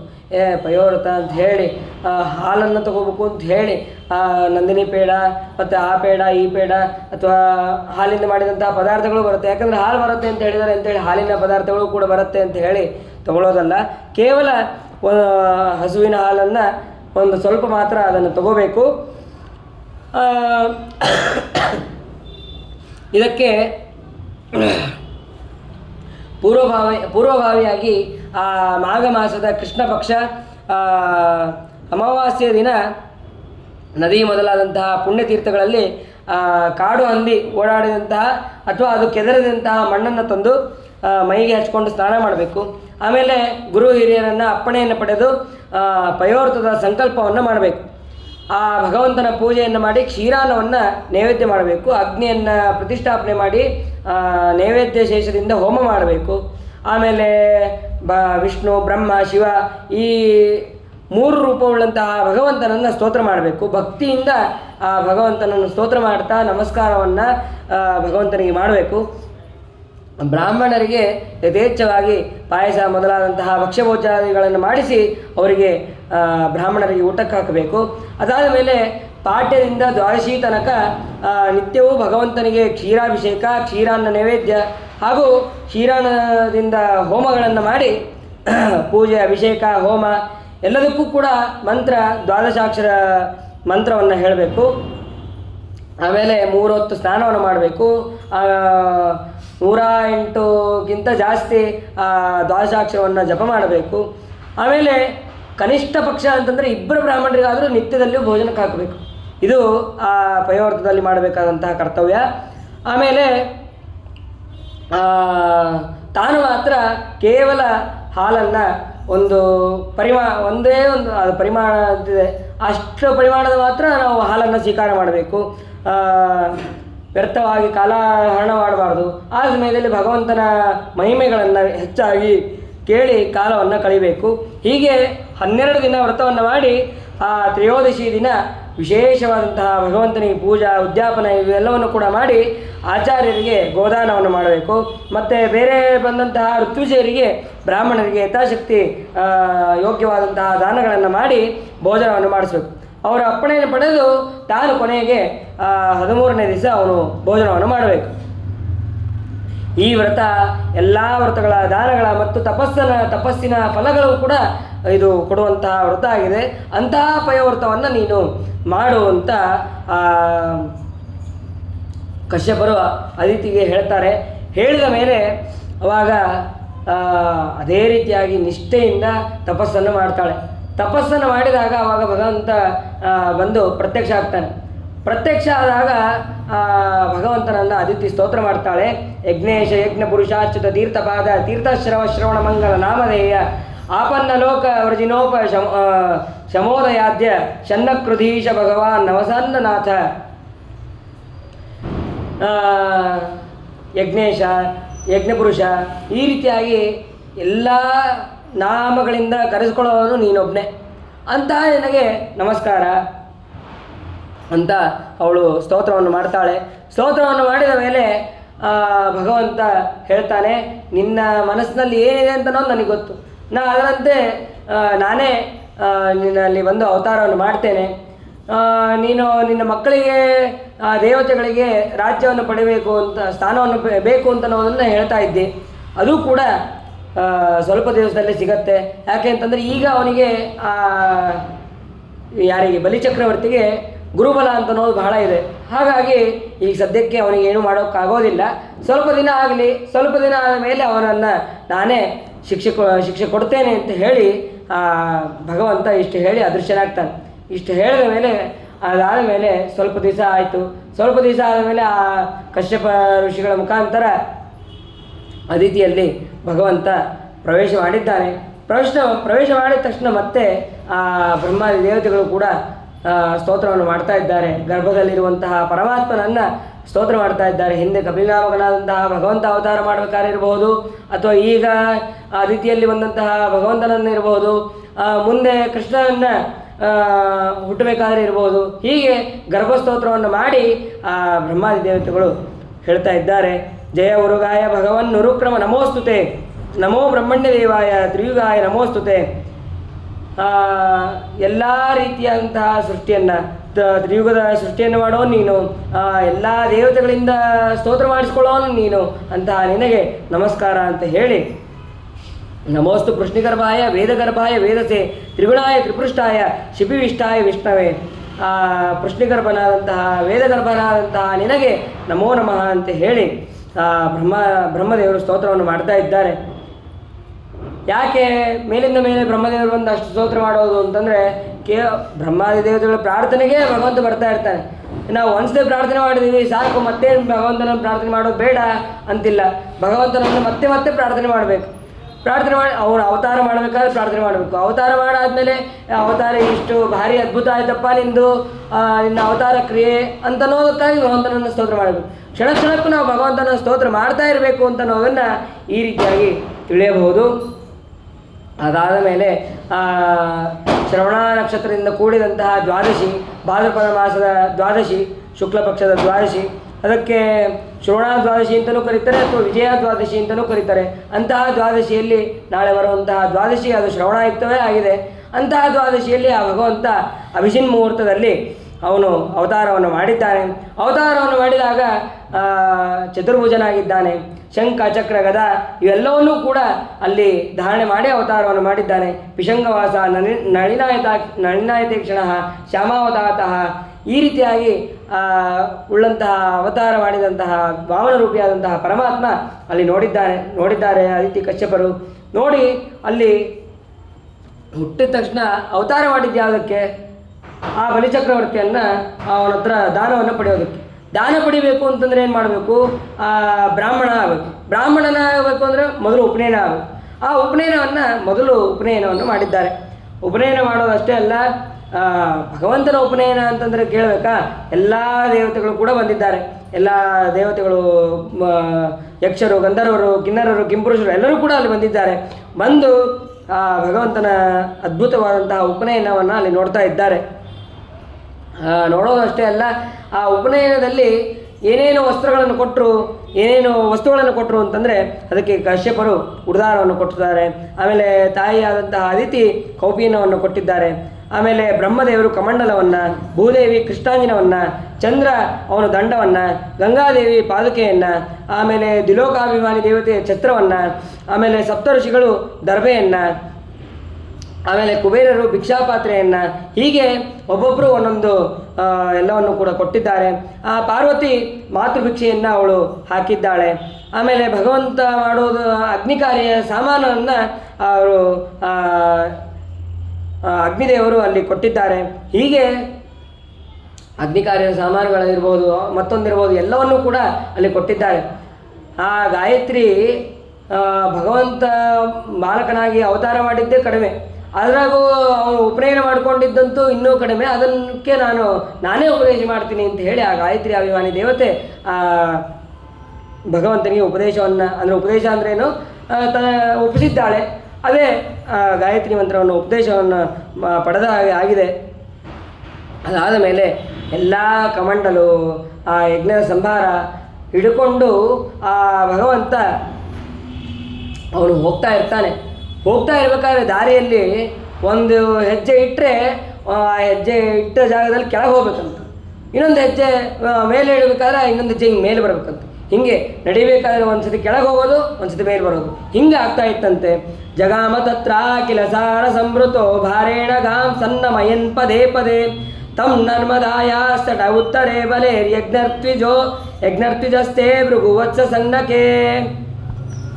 ಆ ಭಗವಂತ ಹೋಗ್ತಾ ಇರಬೇಕಾದ್ರೆ ಆ ಭೂಮಿ ಒಂದ್ಸತಿ ಹಿಂಗೆ ಮೇಲೆ ಹೋಗೋದು, ಒಂದ್ಸತಿ ಹಿಂಗೆ ಕೆಳಗೆ ಹೋಗೋದು, ಹೀಗೆ ಆ ಭಗವಂತನ ಪಾದಕ್ಕೆ ಇಷ್ಟು ಮಹಿಮೆಯಿಂದ ಭಗವಂತ ಹೋಗ್ತಾ ಇದ್ದಾನೆ.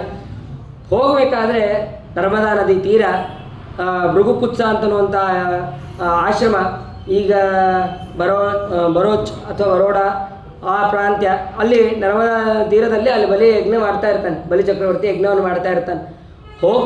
ಹೋದಾಗ ಸಭೆಯಲ್ಲಿ ಪ್ರವೇಶ ಮಾಡ್ತಾನೆ ಭಗವಂತ. ಪ್ರವೇಶ ಮಾಡಿದ ತಕ್ಷಣ ಏನು ಕಾಂತಿ, ಅದ್ಭುತವಾದಂತಹ ಕಾಂತಿ, ಹೇಳಿ ಕೇಳಿ ಭಗವಂತ. ಆ ಭಗವಂತನಿಗೆ ಸಾಮಾನ್ಯ ನಾವು ಯಾವುದೋ ಒಂದು ವಟು ಬಂದಾಗೆ ಅವನು ಎಷ್ಟು ಅದ್ಭುತ ಇದ್ದಾನೋ, ಏನು ಚಂದ ಇದ್ದಾನೋ ಕೂಸು ಅಂತಂದು ನಾವು ಮುದ್ದಾಗಿ ನಾವು ನೋಡ್ತೀವಿ. ಅಂತಹ ಭಗವಂತ ಅವನ ಕೈಯಲ್ಲಿ ಛತ್ರಿಯನ್ನು ಹಿಡ್ಕೊಂಡು ಕಮಂಡಲವನ್ನು ಧಾರಣೆ ಮಾಡಿ ಸುಂದರವಾಗಿ ಬರ್ತಾ ಇದ್ದಾನೆ ಭಗವಂತ. ಅದ್ಭುತವಾದಂತಹ ಕಣ್ಣುಗಳು, ಆ ಕಣ್ಣುಗಳಿಂದ ಇಡೀ ಜಗತ್ತನ್ನು ಮೋಹಗೊಳಿಸ್ತಾನೆ. ಅಂತಹ ಕಣ್ಣುಗಳು, ಅಂತಹ ಮೂಗು, ಮುಖ, ಇಷ್ಟು ಸುಂದರವಾದಂತಹ ಮುಖವನ್ನು ಅವನು ಧಾರಣೆ ಮಾಡಿ ಅವನು ಬರ್ತಾ ಇದ್ದಾನೆ. ಅದನ್ನು ನೋಡಿ ಇದ್ದಂತಹ ಸಭಿಕರು ಎಲ್ಲರೂ ಕೂಡ ಎದ್ದು ನಿಂತು ಸ್ವಾಗತ ಮಾಡ್ತಾ ಇದ್ದಾರೆ. ಯಾರು ಇಷ್ಟು ಸುಂದರವಾದಂತಹ ವಾಮನ ಮೂರ್ತಿ, ಯಾರು ಇಷ್ಟು ಸುಂದರವಾಗಿದ್ದಾನೆ ಬ್ರಹ್ಮಚಾರಿ, ಆ ಬ್ರಹ್ಮಚಾರಿ ಹಿಂಗೆ ಬರ್ತಾ ಇದ್ದಾನೆ, ಅವನ ಕಾಂತಿ ಏನದು ಅಂತ ಅದ್ಭುತವಾಗಿ ಅಲ್ಲಿ ವರ್ಣನೆಯನ್ನು ಮಾಡ್ತಾರೆ. ಅದಾದ ಮೇಲೆ ಎಲ್ಲರೂ ಎದ್ದು ನಿಂತು ಸ್ವಾಗತವನ್ನು ಮಾಡಿದ್ದಾರೆ. ಬಲಿಚಕ್ರವರ್ತಿಯು ಕೂಡ ಅವನು ಸ್ವಾಗತವನ್ನು ಮಾಡ್ತಾ ಇದ್ದಾನೆ. ಸ್ವಾಗತಂತೆ ನಮಸ್ತುಭ್ಯಂ ಬ್ರಹ್ಮಂ ಕಿಂ ಕರವಾಮತೆ ಬ್ರಹ್ಮರ್ಷೀಣಾಂ ತಪಸ್ಸಾಕ್ಷಾನ್ ಮನ್ಯೇ ತ್ವಾರ್ಯ ವಪುರ್ಧರಂ. ಇಷ್ಟು ಸುಂದರವಾದಂತಹ ಅದ್ಭುತವಾದಂತಹ ದೇಹ ಕಾಂತಿಯನ್ನು ನೀನು ಹಾಕಿಕೊಂಡು ಬರ್ತಾ ಇದ್ದೀಯಲ್ಲ, ಯಾರು ನೀನು? ನಿನ್ನ ಕಾಂತಿ ಅದ್ಭುತವಾದದ್ದು, ಆ ಬ್ರಹ್ಮರ್ಷಿಗಳಿಗೂ ಮೀರಿಸುವಂತಹ ಕಾಂತಿ ನಿನ್ನದು. ಅಂತಹ ನಿನಗೆ ಸ್ವಾಗತ. ನಿನಗೆ ಏನು ಬೇಕೋ ಕೇಳು, ನಾನು ಕೊಡ್ತೀನಿ. ಇಲ್ಲ ಅಂತ ನೋಡ, ನನ್ನ ಹತ್ರ ಬಂದು ನೀನು ದಾನ ಇಸ್ಕೊಳ್ಳದೆ ಹೋಗಬಾರ್ದು. ಮನೆ ಬೇಕಾ, ಮನೆ ಕೊಡ್ತೀನಿ, ಬೇಕಾದ್ರೆ ನಿನ್ನ ಸಮಾನವಾದಂಥ ಒಂದು ಕನ್ಯೆಯನ್ನು ಕೊಟ್ಟು ಮದುವೆ ಮಾಡಲ, ಆ ಕನ್ಯೆಯನ್ನು ಕೊಡ್ತೀನಿ. ಅಥವಾ ನಿನಗೆ ಏನು ಬೇಕೋ ಅದನ್ನು ಕೇಳ್ಕೊಡ್ತೀನಿ. ಅರಮನೆ ಬೇಕಾ, ರಾಜ್ಯ ಬೇಕಾ, ಏನು ಬೇಕೋ ಅದನ್ನು ಕೇಳು, ನಾನು ಕೊಡ್ತೀನಿ. ಇದನ್ನು ಆ ಬಲಿಚಕ್ರವರ್ತಿ ಹೇಳ್ತಾ ಇದ್ದಾನೆ. ಹೇಳಿದಾಗ ಅವಾಗ ಭಗವಂತ ಹೇಳ್ತಾನೆ,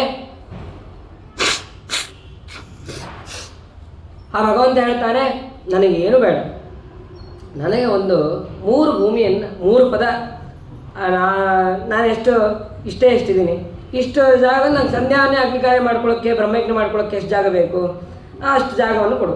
ಅಂದರೆ 3 ಭೂಮಿ, 3 ಪಾದ. ಆ ಪಾದದ ಈ ಪಾದದಿಂದ 1, 2, 3 ಇಷ್ಟೇ ಕೊಡು ಸಾಕು, ನಾ ಇಷ್ಟಕ್ಕೆ ಸಂಧ್ಯಾವಂದನೆ ಅಗ್ನಿಕಾರ್ಯ ಮಾಡ್ಕೊತೀನಿ. ಅಲ್ಲಪ್ಪ, ನೀನು ನನ್ನ ಹತ್ರ ಬಂದು ಒಬ್ಬ ದೊಡ್ಡ ಶ್ರೀಮಂತರ ಹತ್ರ ಬಂದು ಅವನ ಹತ್ರ ಒಂದು ಸಣ್ಣ ಬೆಂಕಿ ಪಟ್ಟಣ ಕೇಳ್ದಂಗೆ ಆಯಿತು. ಅಷ್ಟು ಭಾರಿ ದೊಡ್ಡ ರಾಜ, ಆ ರಾಜನ ಹತ್ರ ನೀನು ಬಂದು ಏನೋ ಒಂದು ಸಾಮಾನ್ಯ ಒಂದು 3 ಪದ ಭೂಮಿಯನ್ನು ಕೇಳ್ತಾ ಇದೆಯಲ್ಲ ನೀನು ಅಂತ ಆ ಬಲಿಚಕ್ರವರ್ತಿ ಹೇಳ್ತಾನೆ.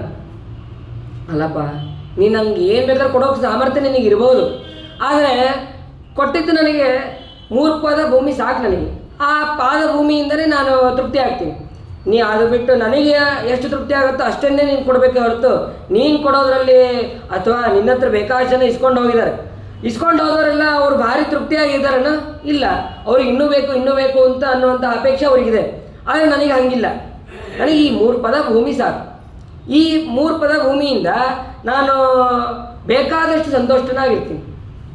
ನನಗೆ ಅದನ್ನು ಬಿಟ್ಟು ನೀವು ಬೇರೆ ಏನೂ ಕೊಟ್ಟರು ನನಗೆ ಅದರಿಂದ ತೃಪ್ತಿ ಅಂತ ಅನ್ನೋದು ಆಗೋದಿಲ್ಲ ಅಂತ ಹೇಳ್ತಾನೆ. ಭಗವಂತ ಹೇಳಿದಾಗ ಅದಕ್ಕೆ ಸರಿ ಆಯಿತು, ನಿನ್ನ ಇಚ್ಛೆ, ನಾನು ಏನು ಬೇಕಾದ್ರೂ ಕೊಡ್ತೀನಿ ಅಂತ ಹೇಳಿದಾಗ ನನಗಿಲ್ಲ, ಆದರೆ ಅಷ್ಟರಲ್ಲೇ ತೃಪ್ತಿ ಆಗುತ್ತೆ ಅಂತ ಅಷ್ಟನ್ನೇ ತಗೋ ಅಂತ ಹೇಳಿ ಬಲಿಚಕ್ರವರ್ತಿ ಹೇಳ್ತಾರೆ. ಹೇಳಿದ ಮೇಲೆ ಅವಾಗ ಶುಕ್ರಾಚಾರ್ಯ ಹೇಳ್ತಾರೆ, ಅವನು ಬಂದವನು ಸಾಮಾನ್ಯ ವ್ಯಕ್ತಿಯಲ್ಲ, ಅವನು ದೇವತೆಗಳ ಪಕ್ಷಪಾತಿಯಾದಂತಹ ಸಾಕ್ಷಾತ್ ಭಗವಂತ. ಅದಿತಿ ಕಶ್ಯಪರಲ್ಲಿ ಅವತಾರ ಮಾಡಿ ನಿನ್ನನ್ನು ಧ್ವಂಸ ಮಾಡೋದಕ್ಕೆ ಬಂದಿದ್ದಾನೆ. ಅವನನ್ನು ನೀನು ನಂಬೇಡ, ಮೋಸ ಅಂತೀಯ ನೀನು ಅಂತಿಷ್ಟೆಲ್ಲ ಶುಕ್ರಾಚಾರ್ಯ ಹೇಳ್ತಾರೆ. ಹೇಳಿದಾಗ ಅದಕ್ಕೆ ಹೇಳ್ತಾನೆ, ಇಲ್ಲ ದಾನಕ್ಕೆ ಅಂತ ನನ್ನ ಹತ್ರ ಬಂದಿದ್ದಾನೆ, ನನ್ನ ಹತ್ರ ಬಂದಾಗ ನಾನು ಹಾಗೆ ಕಳಿಸೋದು ಸರಿಯಲ್ಲ. ಈ ವಾಮನ ಅಂದರೆ ವಾಮನ ರೂಪಿಯಾದಂಥ ಪರಮಾತ್ಮ ಅವನೇನು ಮಾಡ್ದ, ಮೊದಲಿಗೆ 3 ಪದ ಭೂಮಿಯನ್ನು ಕೇಳಲಿಲ್ಲ, ಮೊದಲಿಗೆ ಆ ಬಲಿಚಕ್ರವರ್ತಿಯನ್ನು ಚೆನ್ನಾಗಿ ಹೊಗಳ್ತಾನೆ.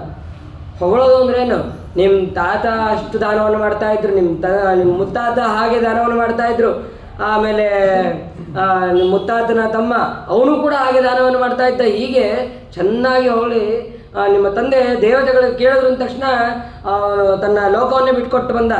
ಹೀಗೆ ಎಲ್ಲವನ್ನು ವರ್ಣನೆ ಮಾಡಿ ಆಮೇಲೆ ಭೂಮಿಯನ್ನು ಕೇಳ್ತಾನೆ ಭಗವಂತ.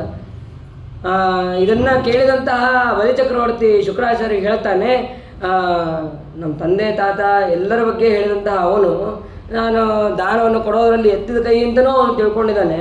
ಮತ್ತು ಅಂಥವನಿಗೆ ನಾನು ಮೋಸ ಮಾಡೋದು ಸರ್ವತಾ ಸಾಧ್ಯ ಇಲ್ಲ. ಭಗವಂತ ಬಂದಿರಲಿ, ಆಗ ಅವನಿಗೆ ನಾನು ದಾನ ಮಾಡ್ತೀನಿ ಅಂತ ಆ ಬಲಿಚಕ್ರವರ್ತಿ ಹೇಳ್ತಾನೆ. ಹೇಳಿದಾಗ ಶುಕ್ರಾಚಾರ್ಯ ಮತ್ತೆ ಹೇಳ್ತಾರೆ, ನೀನು ಯಾವುದೇ ರೀತಿಯಾಗಿ ಯಾವುದೇ ಕಾರಣಕ್ಕೂ ಅವನಿಗೆ ದಾನವನ್ನು ಕೊಡೋ ಹಾಗಿಲ್ಲ. ಅಲ್ಲ, ದಾನವನ್ನು ಕೊಡೋದು ನಮ್ಮ ಕರ್ತವ್ಯ. ಯಾರು ಬಂದು ಬೇಡಿರ್ತಾರೋ ಅವರಿಗೆ ದಾನವನ್ನು ಕೊಡೋದು ನನ್ನ ಕರ್ತವ್ಯ. ನೀವು ದಾನ ಕೊಡ್ರಿ ಅಂತ ಹೇಳಬೇಕು ಹೊರತು ನೀವು ದಾನವನ್ನು ಕೊಡಬೇಡಿ ಅಂತ ಹೇಳಬಾರ್ದು. ಹಾಗಾದರೆ ಅವನಿಗೆ ಸುಳ್ಳು ಹೇಳಿ ಕಳಿಸು, ಪರವಾಗಿಲ್ಲ, ನಡೀತದೆ. ಅವನು ಸಣ್ಣ ಹುಡುಗ ಇದ್ದಾನೆ, ಯಾವಾಗ ಸುಳ್ಳು ಹೇಳ್ಬೋದು ಅಂತ ಅನ್ನೋದಕ್ಕೆ 1-2 ಕಾರಣಗಳಿದೆ. ಆ ಕಾರಣ ಪ್ರಕಾರ ನೀನು ಹೇಳ್ಬೋದು.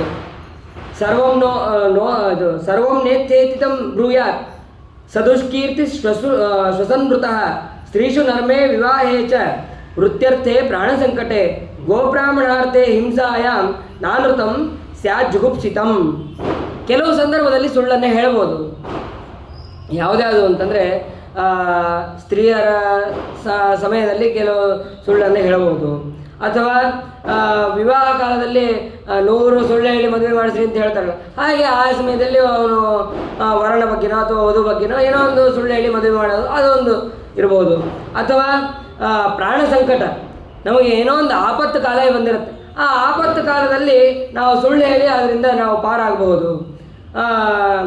ಗೋ ಬ್ರಾಹ್ಮಣಾರ್ಥೆ ಹಿಂಸಾಯ, ಒಂದು ಆಕಳು ಪಾಪ ರಕ್ಷಣೆಗಾಗಿ ಅಂತ ಒಬ್ಬ ರಾಜನ ಹತ್ರ ಬಂದಿರ್ತದೆ. ಆ ರಾಜನ ಹತ್ರ ಬಂದಾಗ ಆಕಳು ಇಲ್ಲಿದೆ ಅಂತ ಅವನನ್ನು ಕೈ ಮಾಡಿ ತೋರಿಸ್ಬಾರ್ದು. ಆ ಸಮಯದಲ್ಲಿ ಇಲ್ಲ ಆಕಳೆಲ್ಲ ಹೋಯ್ತು ಇಲ್ಲಿ ಬಂದೇ ಇಲ್ಲ ಅಂತ ಹೇಳಿ ಸುಳ್ಳು ಅವಶ್ಯ ಆ ಸಮಯದಲ್ಲಿ ಸುಳ್ಳು ಹೇಳುವುದು. ಆಮೇಲೆ ಯಾವ ಒಬ್ಬ ಬ್ರಾಹ್ಮಣ ಆ ಬ್ರಾಹ್ಮಣನ ರಕ್ಷಣೆ ಮಾಡಬೇಕಂತ ಸಂದರ್ಭದಲ್ಲೂ ಕೂಡ ಬ್ರಾಹ್ಮಣನ ಇಲ್ಲಿದ್ದಾನೆ ಅಂತೇಳಿ ಹಿಡಿದು ಕೊಡಬಾರ್ದು, ಆ ಬ್ರಾಹ್ಮಣನ ರಕ್ಷಣೆ ಮಾಡಬೇಕು. ಇಂತಹ ಸಮಯದಲ್ಲಿ ಅವಶ್ಯವಾಗಿ ಸುಳ್ಳು ಹೇಳ್ಬೋದು. ಈಗ ನಿನಗೆ ಬಂದಿರುವಂತಹ ಸಂಕಟ ಪ್ರಾಣ ಸಂಕಟ, ಧರ್ಮ ಸಂಕಟ ಅಂತ ಅನ್ನೋದು ಬಂದಿದೆ, ಹಾಗಾಗಿ ನೀನು ಅವಶ್ಯವಾಗಿ ಸುಳ್ಳನ್ನು ಹೇಳಬಹುದು. ನಾನು ಕೊಡೋದಿಲ್ಲ ಅಂತ ಹೇಳು, ಅಥವಾ ಬೇರೆ ಏನಾದ್ರು ಕೊಡ್ತೀನಿ ಅಂತ ಹೇಳು, ಹಿಂಗೇನಾದ್ರು ಹೇಳಿ ಕಳಿಸೋವನ್ನ ಅಂತ ಶುಕ್ರಾಚಾರ್ಯ ಹೇಳ್ತಾರೆ. ಹೇಳಿದಾಗ ಅವಾಗ ಬಲಿಚಕ್ರವರ್ತಿ ಹೇಳ್ತಾನೆ, ಎಂಥ ಮಾತು ಹೇಳ್ತಾನೆ ಅಂತಂದರೆ, ನೀವು ಸತ್ಯವಾದಂತಹ ಮಾತನ್ನೇ ಹೇಳ್ತಾ ಇದ್ದೀರಿ, ಗೃಹಸ್ಥಾಶ್ರಮಿಗಳಿಗೆ ಧರ್ಮದಲ್ಲಿರುವಂತಹ ಮಾತುಗಳನ್ನು ನೀವು ಹೇಳ್ತಾ ಇದ್ದೀರಿ, ಇದು ಅವಶ್ಯವಾಗಿ ಒಪ್ಪಲೇಬೇಕಾದಂತಹ ಮಾತು. ಆದರೆ ನಾನು ಮೋಸ ಮಾಡೋದಿಲ್ಲ,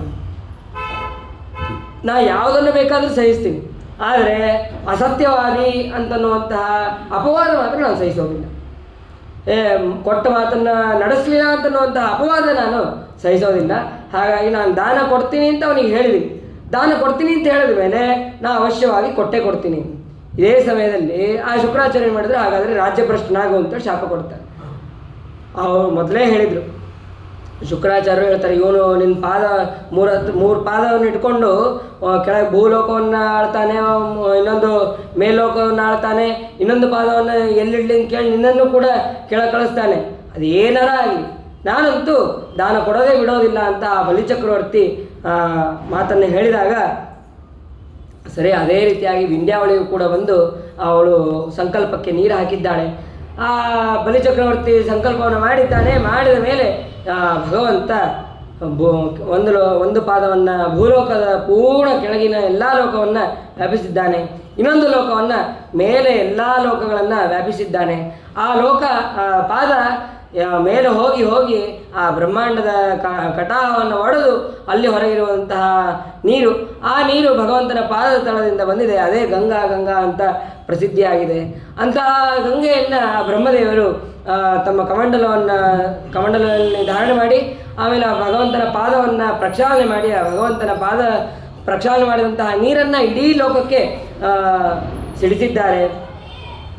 ಅದಾದ ಮೇಲೆ ರುದ್ರದೇವರು ಕೂಡ ತಮ್ಮ ಲೋಕದಲ್ಲಿ ಆ ಭಗವಂತನ ಪಾದೋದಕವನ್ನು ತಮ್ಮ ಶಿರಸ್ಸ ಧಾರಣೆ ಮಾಡಿದ್ದಾರೆ. ಇದಾದ ಮೇಲೆ ಎಲ್ಲ ದೇವತೆಗಳು ಕೂಡ ಭಗವಂತನ ಮೋಸ ಮಾಡೋದ ಅಂತ ಯುದ್ಧ ಮಾಡೋದು ಪ್ರಾರಂಭ ಮಾಡಿದ್ರು.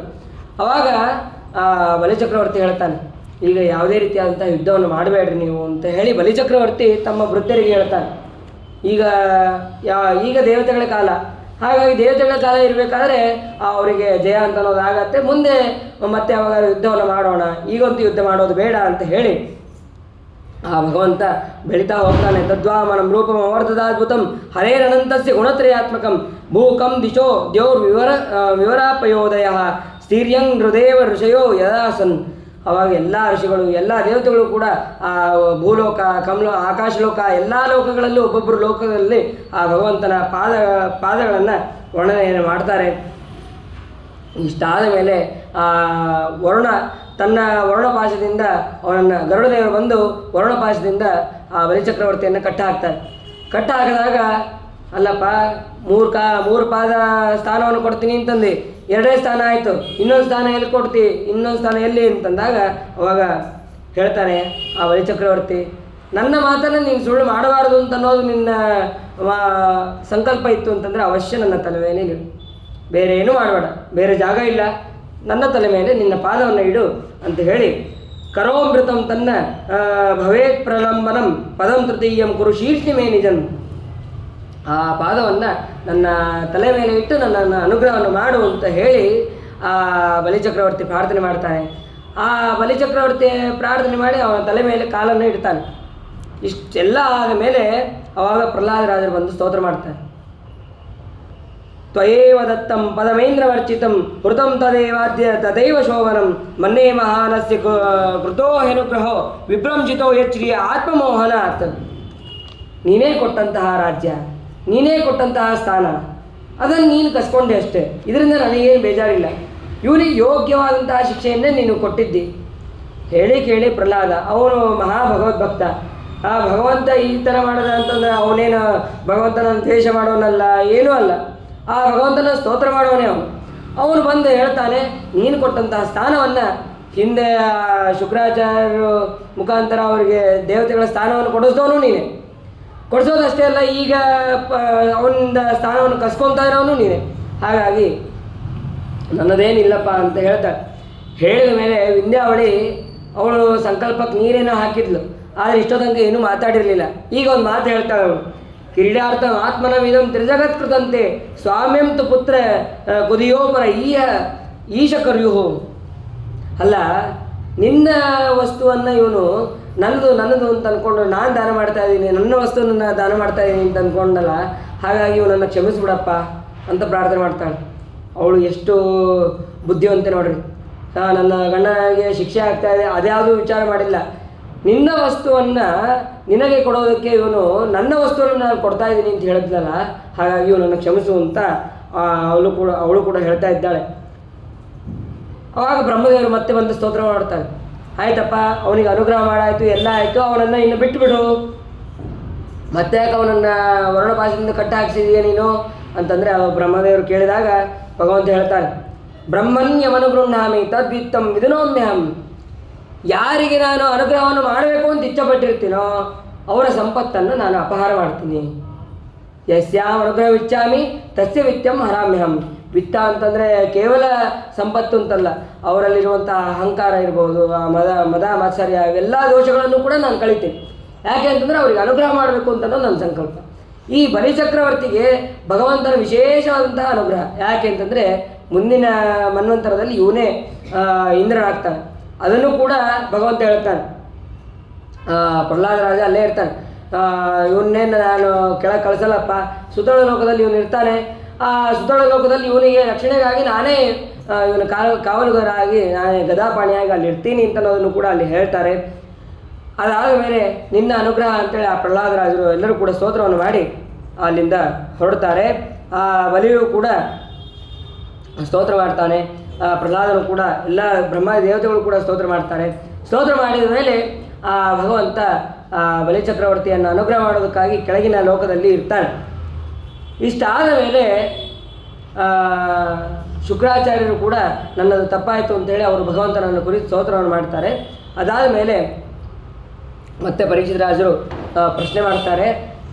ಎಲ್ಲ ಭಗವಂತನ ಮಹಿಮೆಗಳನ್ನು, ನಾನಾ ವಿಧವಾದಂತಹ ಅವತಾರಗಳನ್ನು ಹೇಳಿದ ಮೇಲೆ ಆ ಭಗವಂತ ಅವತಾರ ಮಾಡಿದಂತಹ ಮತ್ಸ್ಯಾವತಾರ, ಆ ಮತ್ಸ್ಯಾವತಾರದ ಚರಿತ್ರೆಯನ್ನು ಕೂಡ ನನಗೆ ಹೇಳ್ರಿ. ಸತ್ಯವ್ರತ ರಾಜನಿಗೆ ಹೇಗೆ ಅನುಗ್ರಹ ಮಾಡಿದ ಅದನ್ನು ಕೂಡ ಹೇಳ್ರಿ ಅಂತ ಪರೀಕ್ಷಿತ ರಾಜರು ಕೇಳ್ತಾರೆ. ಕೇಳಿದಾಗ ಅದಕ್ಕೆ ಹೇಳ್ತಾರೆ, ಚಾಕ್ಷುಷ ಮನ್ವಂತರದ ಕೊನೆಗೆ ಸತ್ಯವ್ರತ ಅಂತನ್ನುವಂತಹ ಒಬ್ಬ ರಾಜ ಇರ್ತಾನೆ. ಆ ರಾಜ ಕುತಮಾಲ ಅಂತನ್ನುವಂತಹ ಒಂದು ನದಿ, ಆ ನದಿಗೆ ಸಂಧ್ಯಾವಂದನೆಗೆ ಅಂತ ಅವನು ಹೋದಾಗ ಅಲ್ಲಿ ಸಂಧ್ಯಾವನ ಮಾಡ್ಬೇಕಾದ್ರೆ ಅರ್ಘ್ಯವನ್ನು ಬಿಡಬೇಕು. ಅರ್ಘ್ಯವನ್ನು ಬಿಡುವ ಸಂದರ್ಭದಲ್ಲಿ ಕೈಯಲ್ಲಿ ಒಂದು ಮೀನು ಬರುತ್ತೆ. ಆ ಮೀನು ಬಂದ ತಕ್ಷಣ ಅಯ್ಯೋ ಮೀನು ಬಂತಲ್ಲ ಅಂತೇಳಿ ಬಿಡಕ್ಕೆ ಅಂತ ಹೋದಾಗ ಆವಾಗ ಮೀನು ಹೇಳುತ್ತೆ, ನನ್ನನ್ನು ರಕ್ಷಣೆ ಮಾಡು, ಯಾಕೆಂದರೆ ಈ ಇದರಲ್ಲಿ ನದಿಯಲ್ಲಿ ಬೇಕಾದಷ್ಟು ದೊಡ್ಡ ದೊಡ್ಡ ಮೀನುಗಳಿದೆ, ಆಮೇಲೆ ತಿಮಿಂಗಿಲಗಳು ಎಲ್ಲವೂ ಕೂಡ ಇದೆ, ಹಾಗಾಗಿ ನನ್ನನ್ನು ನೀನು ರಕ್ಷಣೆ ಮಾಡು ಅಂತ ಆ ಮೀನು ಹೇಳುತ್ತೆ. ಹೇಳಿದ ಮೇಲೆ ಅದೇ ರೀತಿಯಾಗಿ ತನ್ನ ಕಮಂಡಲದಲ್ಲಿ ಆ ಸತ್ಯವ್ರತ ರಾಜ ಆ ಮೀನನ್ನು ಹಾಕ್ಕೊಂಡು ಹೋಗ್ತಾನೆ. ತನ್ನ ಒಂದು ಗುಡಿಸಲಿರುತ್ತೆ ಅಥವಾ ಒಂದು ಆಶ್ರಮ ಇರುತ್ತೆ, ಆ ಆಶ್ರಮದಲ್ಲಿ ಇದನ್ನು ಇಟ್ಕೊಂಡಾಗ ನೋಡ್ತಾನೆ, ರಾತ್ರಿ ಆಗೋ ಅಷ್ಟೊತ್ತಿಗೆ ನೋಡ್ತಾನೆ ಆ ಮೀನು ಇನ್ನೂ ದೊಡ್ಡದಾಗಿ ಬೆಳೀತದೆ. ಅದು ನಂಗೆ ಈ ಜಾಗ ಸಾಕಾಗ್ತಾ ಇಲ್ಲ, ಬೇರೆ ಜಾಗದಲ್ಲಿ ಹಾಕು. ಸರಿ, ಅವನೇನು ಮಾಡ್ದ, ಇನ್ನೂ ಮನೆ ಇದ್ದಂತಹ ಒಂದು ದೊಡ್ಡ ಪಾತ್ರೆಗೆ ಹಾಕ್ತಾನೆ. ಆವಾಗ ಅವನು ಹಾಕಿ ಒಂದು 2 ನಿಮಿಷಕ್ಕೆ ಇನ್ನೂ ದೊಡ್ಡದಾಗುತ್ತೆ. ಅವಾಗ ದೊಡ್ಡದಾದಾಗ ನನಗೆ ಈ ಸ್ಥಳನೂ ಸಾಕಾಗ್ತಾ ಇಲ್ಲ, ಇನ್ನೂ ದೊಡ್ಡದಾದಂತಹ ಸ್ಥಳ ಬೇಕು. ಸರಿ, ಹಾಗಾದರೆ ಅವನ ಮನೆ ಹತ್ತಿರ ಇರುವಂತಹ ಒಂದು ಸರೋವರಕ್ಕೆ ಹಾಕ್ತಾನೆ, ಒಂದು ಬಾವಿಗೆ ಹಾಕ್ತಾನೆ. ಆ ಬಾವಿನೂ ಕೂಡ ಸಾಕೋದಿಲ್ಲ, ಅಷ್ಟು ದೊಡ್ಡದಾಗ್ತದೆ. ಮತ್ತು ಸರೋವರಕ್ಕೆ ಹಾಕ್ತಾನೆ. ಸರೋವರಕ್ಕೆ ಹಾಕಿದ ಮೇಲೆ ಆ ಸರೋವರನೂ ಸಾಕಾಗೋದಿಲ್ಲ. ಆ ಸರೋವರ ಎಷ್ಟು ದೊಡ್ಡದಿರುತ್ತದೋ ಅದಕ್ಕಿಂತ ದೊಡ್ಡದು ಈ ಮೀನು ಬೆಳೆಯುತ್ತಾ ಹೋಗುತ್ತೆ. ಅವಾಗ ಆ ಸತ್ಯವ್ರತ ರಾಜನಿಗೆ ಗೊತ್ತಾಗುತ್ತೆ, ಇಷ್ಟು ಕೇವಲ ಒಂದು ದಿವಸದಲ್ಲಿ ಇಷ್ಟು ಬೆಳೀತಾ ಇದೆ ಅಂತಂದರೆ ನೀನು ಸಾಮಾನ್ಯ ವ್ಯಕ್ತಿ ಆಗೋಕ್ಕೆ ಸಾಧ್ಯನೇ ಇಲ್ಲ. ನೀನು ಭಗವಂತನೇ ಇರಬೇಕು. ನನಗೆ ಅನುಗ್ರಹ ಮಾಡೋದಕ್ಕೆ ನೀನು ಬಂದಿದ್ದಿ, ನನಗೆ ಕಾಣಿಸಿದ್ದಿ. ಹಾಗಾದರೆ ಏನು ಮಾಡಬೇಕು ಹೇಳು. ಏನಿಲ್ಲ, ಇನ್ನೊಂದು ಸ್ವಲ್ಪ ದಿವಸಕ್ಕೆ ಮನ್ವಂತರ ಪ್ರಳಯ ಅಂತ ಅನ್ನೋದು ಆಗತ್ತೆ. ಆ ಮನ್ವಂತರ ಪ್ರಳಯ ಆಗಬೇಕಾದ್ರೆ ನೀನು ಕೊನೆಗೆ ಸಮುದ್ರದಲ್ಲಿ ಬರಬೇಕು. ಆ ಸಮುದ್ರದಲ್ಲಿ ಬಂದಾಗ ನಾನು ಅಲ್ಲಿ ಬರ್ತೀನಿ. ನಾನು ಬಂದ ಮೇಲೆ ಒಂದು ದೋಣಿಯಲ್ಲಿ ನೀನು ಮತ್ತು ಎಲ್ಲ ಋಷಿಗಳು ಮತ್ತು ದವಸ ಧಾನ್ಯ ಅದೇನೇನು ಮುಂದಿನ ಮನ್ವಂತರಕ್ಕೆ ಏನೇನು ಬೇಕೋ ಆ ಎಲ್ಲ ಪದಾರ್ಥಗಳನ್ನು ವ್ಯಕ್ತಿಗಳನ್ನು ನೀನು ಇಟ್ಕೊಂಡು ನೀನು ಇರಬೇಕು. ಅಲ್ಲ, ನೀನು ಬರೋದು ಹೇಗೆ, ಯಾವ ರೂಪದಿಂದ ಬರ್ತೀನಿ ನನಗೆ ಗೊತ್ತಾಗೋದಿಲ್ಲ. ಇಲ್ಲ, ನಾನು ಮೀನು ದೊಡ್ಡ ಗಾತ್ರದಿಂದಲೇ ಬರ್ತೀನಿ. ಮತ್ತು ಬರಬೇಕಾದ್ರೆ ಒಂದು ಕೊಂಬು, ಆ ಕೊಂಬು ಹೇಗಿರುತ್ತೆ ಅಂತಂದರೆ ಬಂಗಾರಮಯವಾದಂತಹ ಒಂದು ಕೊಂಬು. ಮತ್ತು ಅದ್ರ ಜೊತೆಗೆ ಒಂದು ಸರ್ಪವೂ ಕೂಡ ಇರುತ್ತೆ. ಆ ಸರ್ಪವನ್ನು ನಿನ್ನ ದೋಣಿಗೆ ಮತ್ತು ನನ್ನ ಕೊಂಬೆಗೆ ಕಟ್ಟೋದಷ್ಟೇ ಅಲ್ಲ, ನಾನು ಉಪದೇಶವನ್ನು ಮಾಡ್ತೀನಿ. ನೀನು ಮುಂದಿನ ಮನ್ವಂತರದಲ್ಲಿ ಎಲ್ಲ ವೇದಗಳನ್ನು ನೀನು ಬೆಳೆಸ್ಕೊಂಡು ಹೋಗಬೇಕು ಅಂತನ್ನುವಂತಹ ಆಜ್ಞೆಯನ್ನು ಮಾಡ್ತಾರೆ. ಸರಿ, ಹಾಗೆ ಆಗಲಿ ಅಂತ ಹೇಳಿ ಆ ಸರೋವರದಿಂದ ಕರೆದುಕೊಂಡು ಹೋಗಿ ಒಂದು ಸಮುದ್ರಕ್ಕೆ ಸತ್ಯವ್ರತ ರಾಜ ಬಿಡ್ತಾನೆ. ಬಿಡಬೇಕಾದ್ರೆ ಭಗವಂತ ಮಾಡಿದಂತಹ ಆಜ್ಞೆಯನ್ನು ಅವನು ಗುರುತಿನಲ್ಲಿ ಇಟ್ಕೊಂಡು ಅವನು ಎಲ್ಲವನ್ನು ಋಷಿಗಳು, ಸಪ್ತ ಋಷಿಗಳು, ದವಸ ಧಾನ್ಯ ಈ ಎಲ್ಲರನ್ನೂ ಸಿದ್ಧಪಡಿಸಿಕೊಂಡು ದೋಣಿಯಲ್ಲಿ ಕಾಯ್ತಾ ಇರ್ತಾನೆ. ಒಂದಲ್ಲ ಎರಡಲ್ಲ, ಸಾವಿರಾರು ಮೀನುಗಳು ಬರುತ್ತೆ. ಆ ಸಾವಿರಾರು ಮೀನುಗಳ ಮಧ್ಯದಲ್ಲಿ ಈ ಭಗವಂತ ತಾನು ಹೇಳಿದಂತಹ ಲಕ್ಷಣಗಳಿಂದ, ಅಂದರೆ ಬಂಗಾರ ಕೊಂಬು, ಆ ಕೊಂಬು ಇರುವಂತೆ ಪ್ರಕಾಶಮಾನವಾಗಿ ಅಲ್ಲಿ ಬರ್ತಾನೆ ಭಗವಂತ. ಮತ್ಸ್ಯರೂಪಿಯಾದಂತಹ ಪರಮಾತ್ಮ ಅಲ್ಲಿ ಬರ್ತಾನೆ. ಆ ಪರಮಾತ್ಮವನ್ನು ಬಂದಿದ ತಕ್ಷಣ ಸರ್ಪವೂ ಕೂಡ ಅಲ್ಲಿರುತ್ತೆ. ಆ ಸರ್ಪ ಮತ್ತು ಬೆನ್ನಿಗೆ, ಅಂದರೆ ಮೀನ ಇದಕ್ಕೆ ಬಂಗಾರಮಯವಾದಂತಹ ಇದಕ್ಕೆ ಕೋಡಿಗೂ ಮತ್ತು ದೋಣಿಗೂ ಎರಡಕ್ಕೂ ಸೇರಿ ಕಟ್ತಾನೆ. ಇಡೀ ಪ್ರಳಯ ಆಗೋ ತನಕ ಅದನ್ನು ಸುತ್ತಿ ಅವನಿಗೆ ಉಪದೇಶವನ್ನು ಮಾಡ್ತಾನೆ. ಸತ್ಯವ್ರತ ರಾಜನಿಗೆ ಉಪದೇಶವನ್ನು ಮಾಡ್ತಾನೆ. ಎಲ್ಲ ವೇದಗಳನ್ನು, ಎಲ್ಲ ಶಾಸ್ತ್ರಗಳನ್ನು ಉಪದೇಶ ಮಾಡ್ತಾನೆ. ಉಪದೇಶವನ್ನು ಮಾಡಿದ ಮೇಲೆ ಆವಾಗ ಪ್ರಳಯ ಅಂತ ಅನ್ನೋದು ಮುಗಿಯುತ್ತೆ. ಈ ಮತ್ಸ್ಯರೂಪಿಯಾದಂತಹ ಪರಮಾತ್ಮ ಬ್ರಹ್ಮದೇವರಿಗೆ ವೇದಗಳನ್ನು ಉಪದೇಶ ಮಾಡಬೇಕಾದ್ರೆ ಆ ವೇದಗಳನ್ನು ಹಯಗ್ರೀವಾಸುರ ಅಂತನ್ನುವಂತಹ ಅಸುರ ಅವನು ಅಪಹಾರ ಮಾಡ್ತಾನೆ ವೇದಗಳನ್ನು. ಮತ್ತೆ ಎಲ್ಲ ವೇದಗಳನ್ನು ತಂದು ಆ ಹಯಗ್ರೀವಾಸುರನ್ನು ಸಂಹಾರ ಮಾಡಿ ಆ ಬ್ರಹ್ಮದೇವರಿಗೆ ಮತ್ತು ಈ ಸತ್ಯವ್ರತ ರಾಜನಿಗೆ ಅನುಗ್ರಹವನ್ನು ಮಾಡ್ತಾನೆ. ಅದಾದ ಮೇಲೆ ಅನುಗ್ರಹವನ್ನು ಮಾಡಿದ ಮೇಲೆ ಮುಂದೆ ಅದು ಶುರುವಾಗೋದೇ ವೈವಸ್ವತ ಮನ್ವಂತರ. ಆ ವೈವಸ್ವತ ಮನ್ವಂತರದ ಚರಿತ್ರೆಯನ್ನು ನಾಳೆಯ ದಿನ ವಿಸ್ತಾರವಾಗಿ ನಾವು ತಿಳಿಯೋಣ. ಹೀಗೆ ಆ ಭಗವಂತ ಮತ್ಸ್ಯರೂಪಿಯಾದಂತಹ ಪರಮಾತ್ಮ ಇರಬಹುದು, ಅಥವಾ ವಾಮನ ರೂಪಿಯಾದಂತಹ ಪರಮಾತ್ಮ, ಮತ್ತು ಇನ್ನು ಬೇರೆ ಬೇರೆ ಮನ್ವಂತರಗಳಲ್ಲಿ ಅವತಾರ ಮಾಡಿದಂತಹ ಎಲ್ಲ ರೀತಿಯಾದಂತಹ ಪರಮಾತ್ಮ, ಎಲ್ಲ ರೂಪಿಯಾದಂತಹ ಪರಮಾತ್ಮ ನಮಗೆ ಮೇಲಿಂದ ಮೇಲೆ ರಕ್ಷಣೆಯನ್ನು ಮಾಡ್ತಾ ಇರಲಿ ಅಂತ ಹೇಳ್ತಾ ನನ್ನ ಎರಡು ಮಾತನ್ನು ಮುಗಿಸ್ತೇನೆ. ಹರೇ ನಮಃ. ಶ್ರೀಕೃಷ್ಣ ಅರ್ಪಣಮಸ್ತು.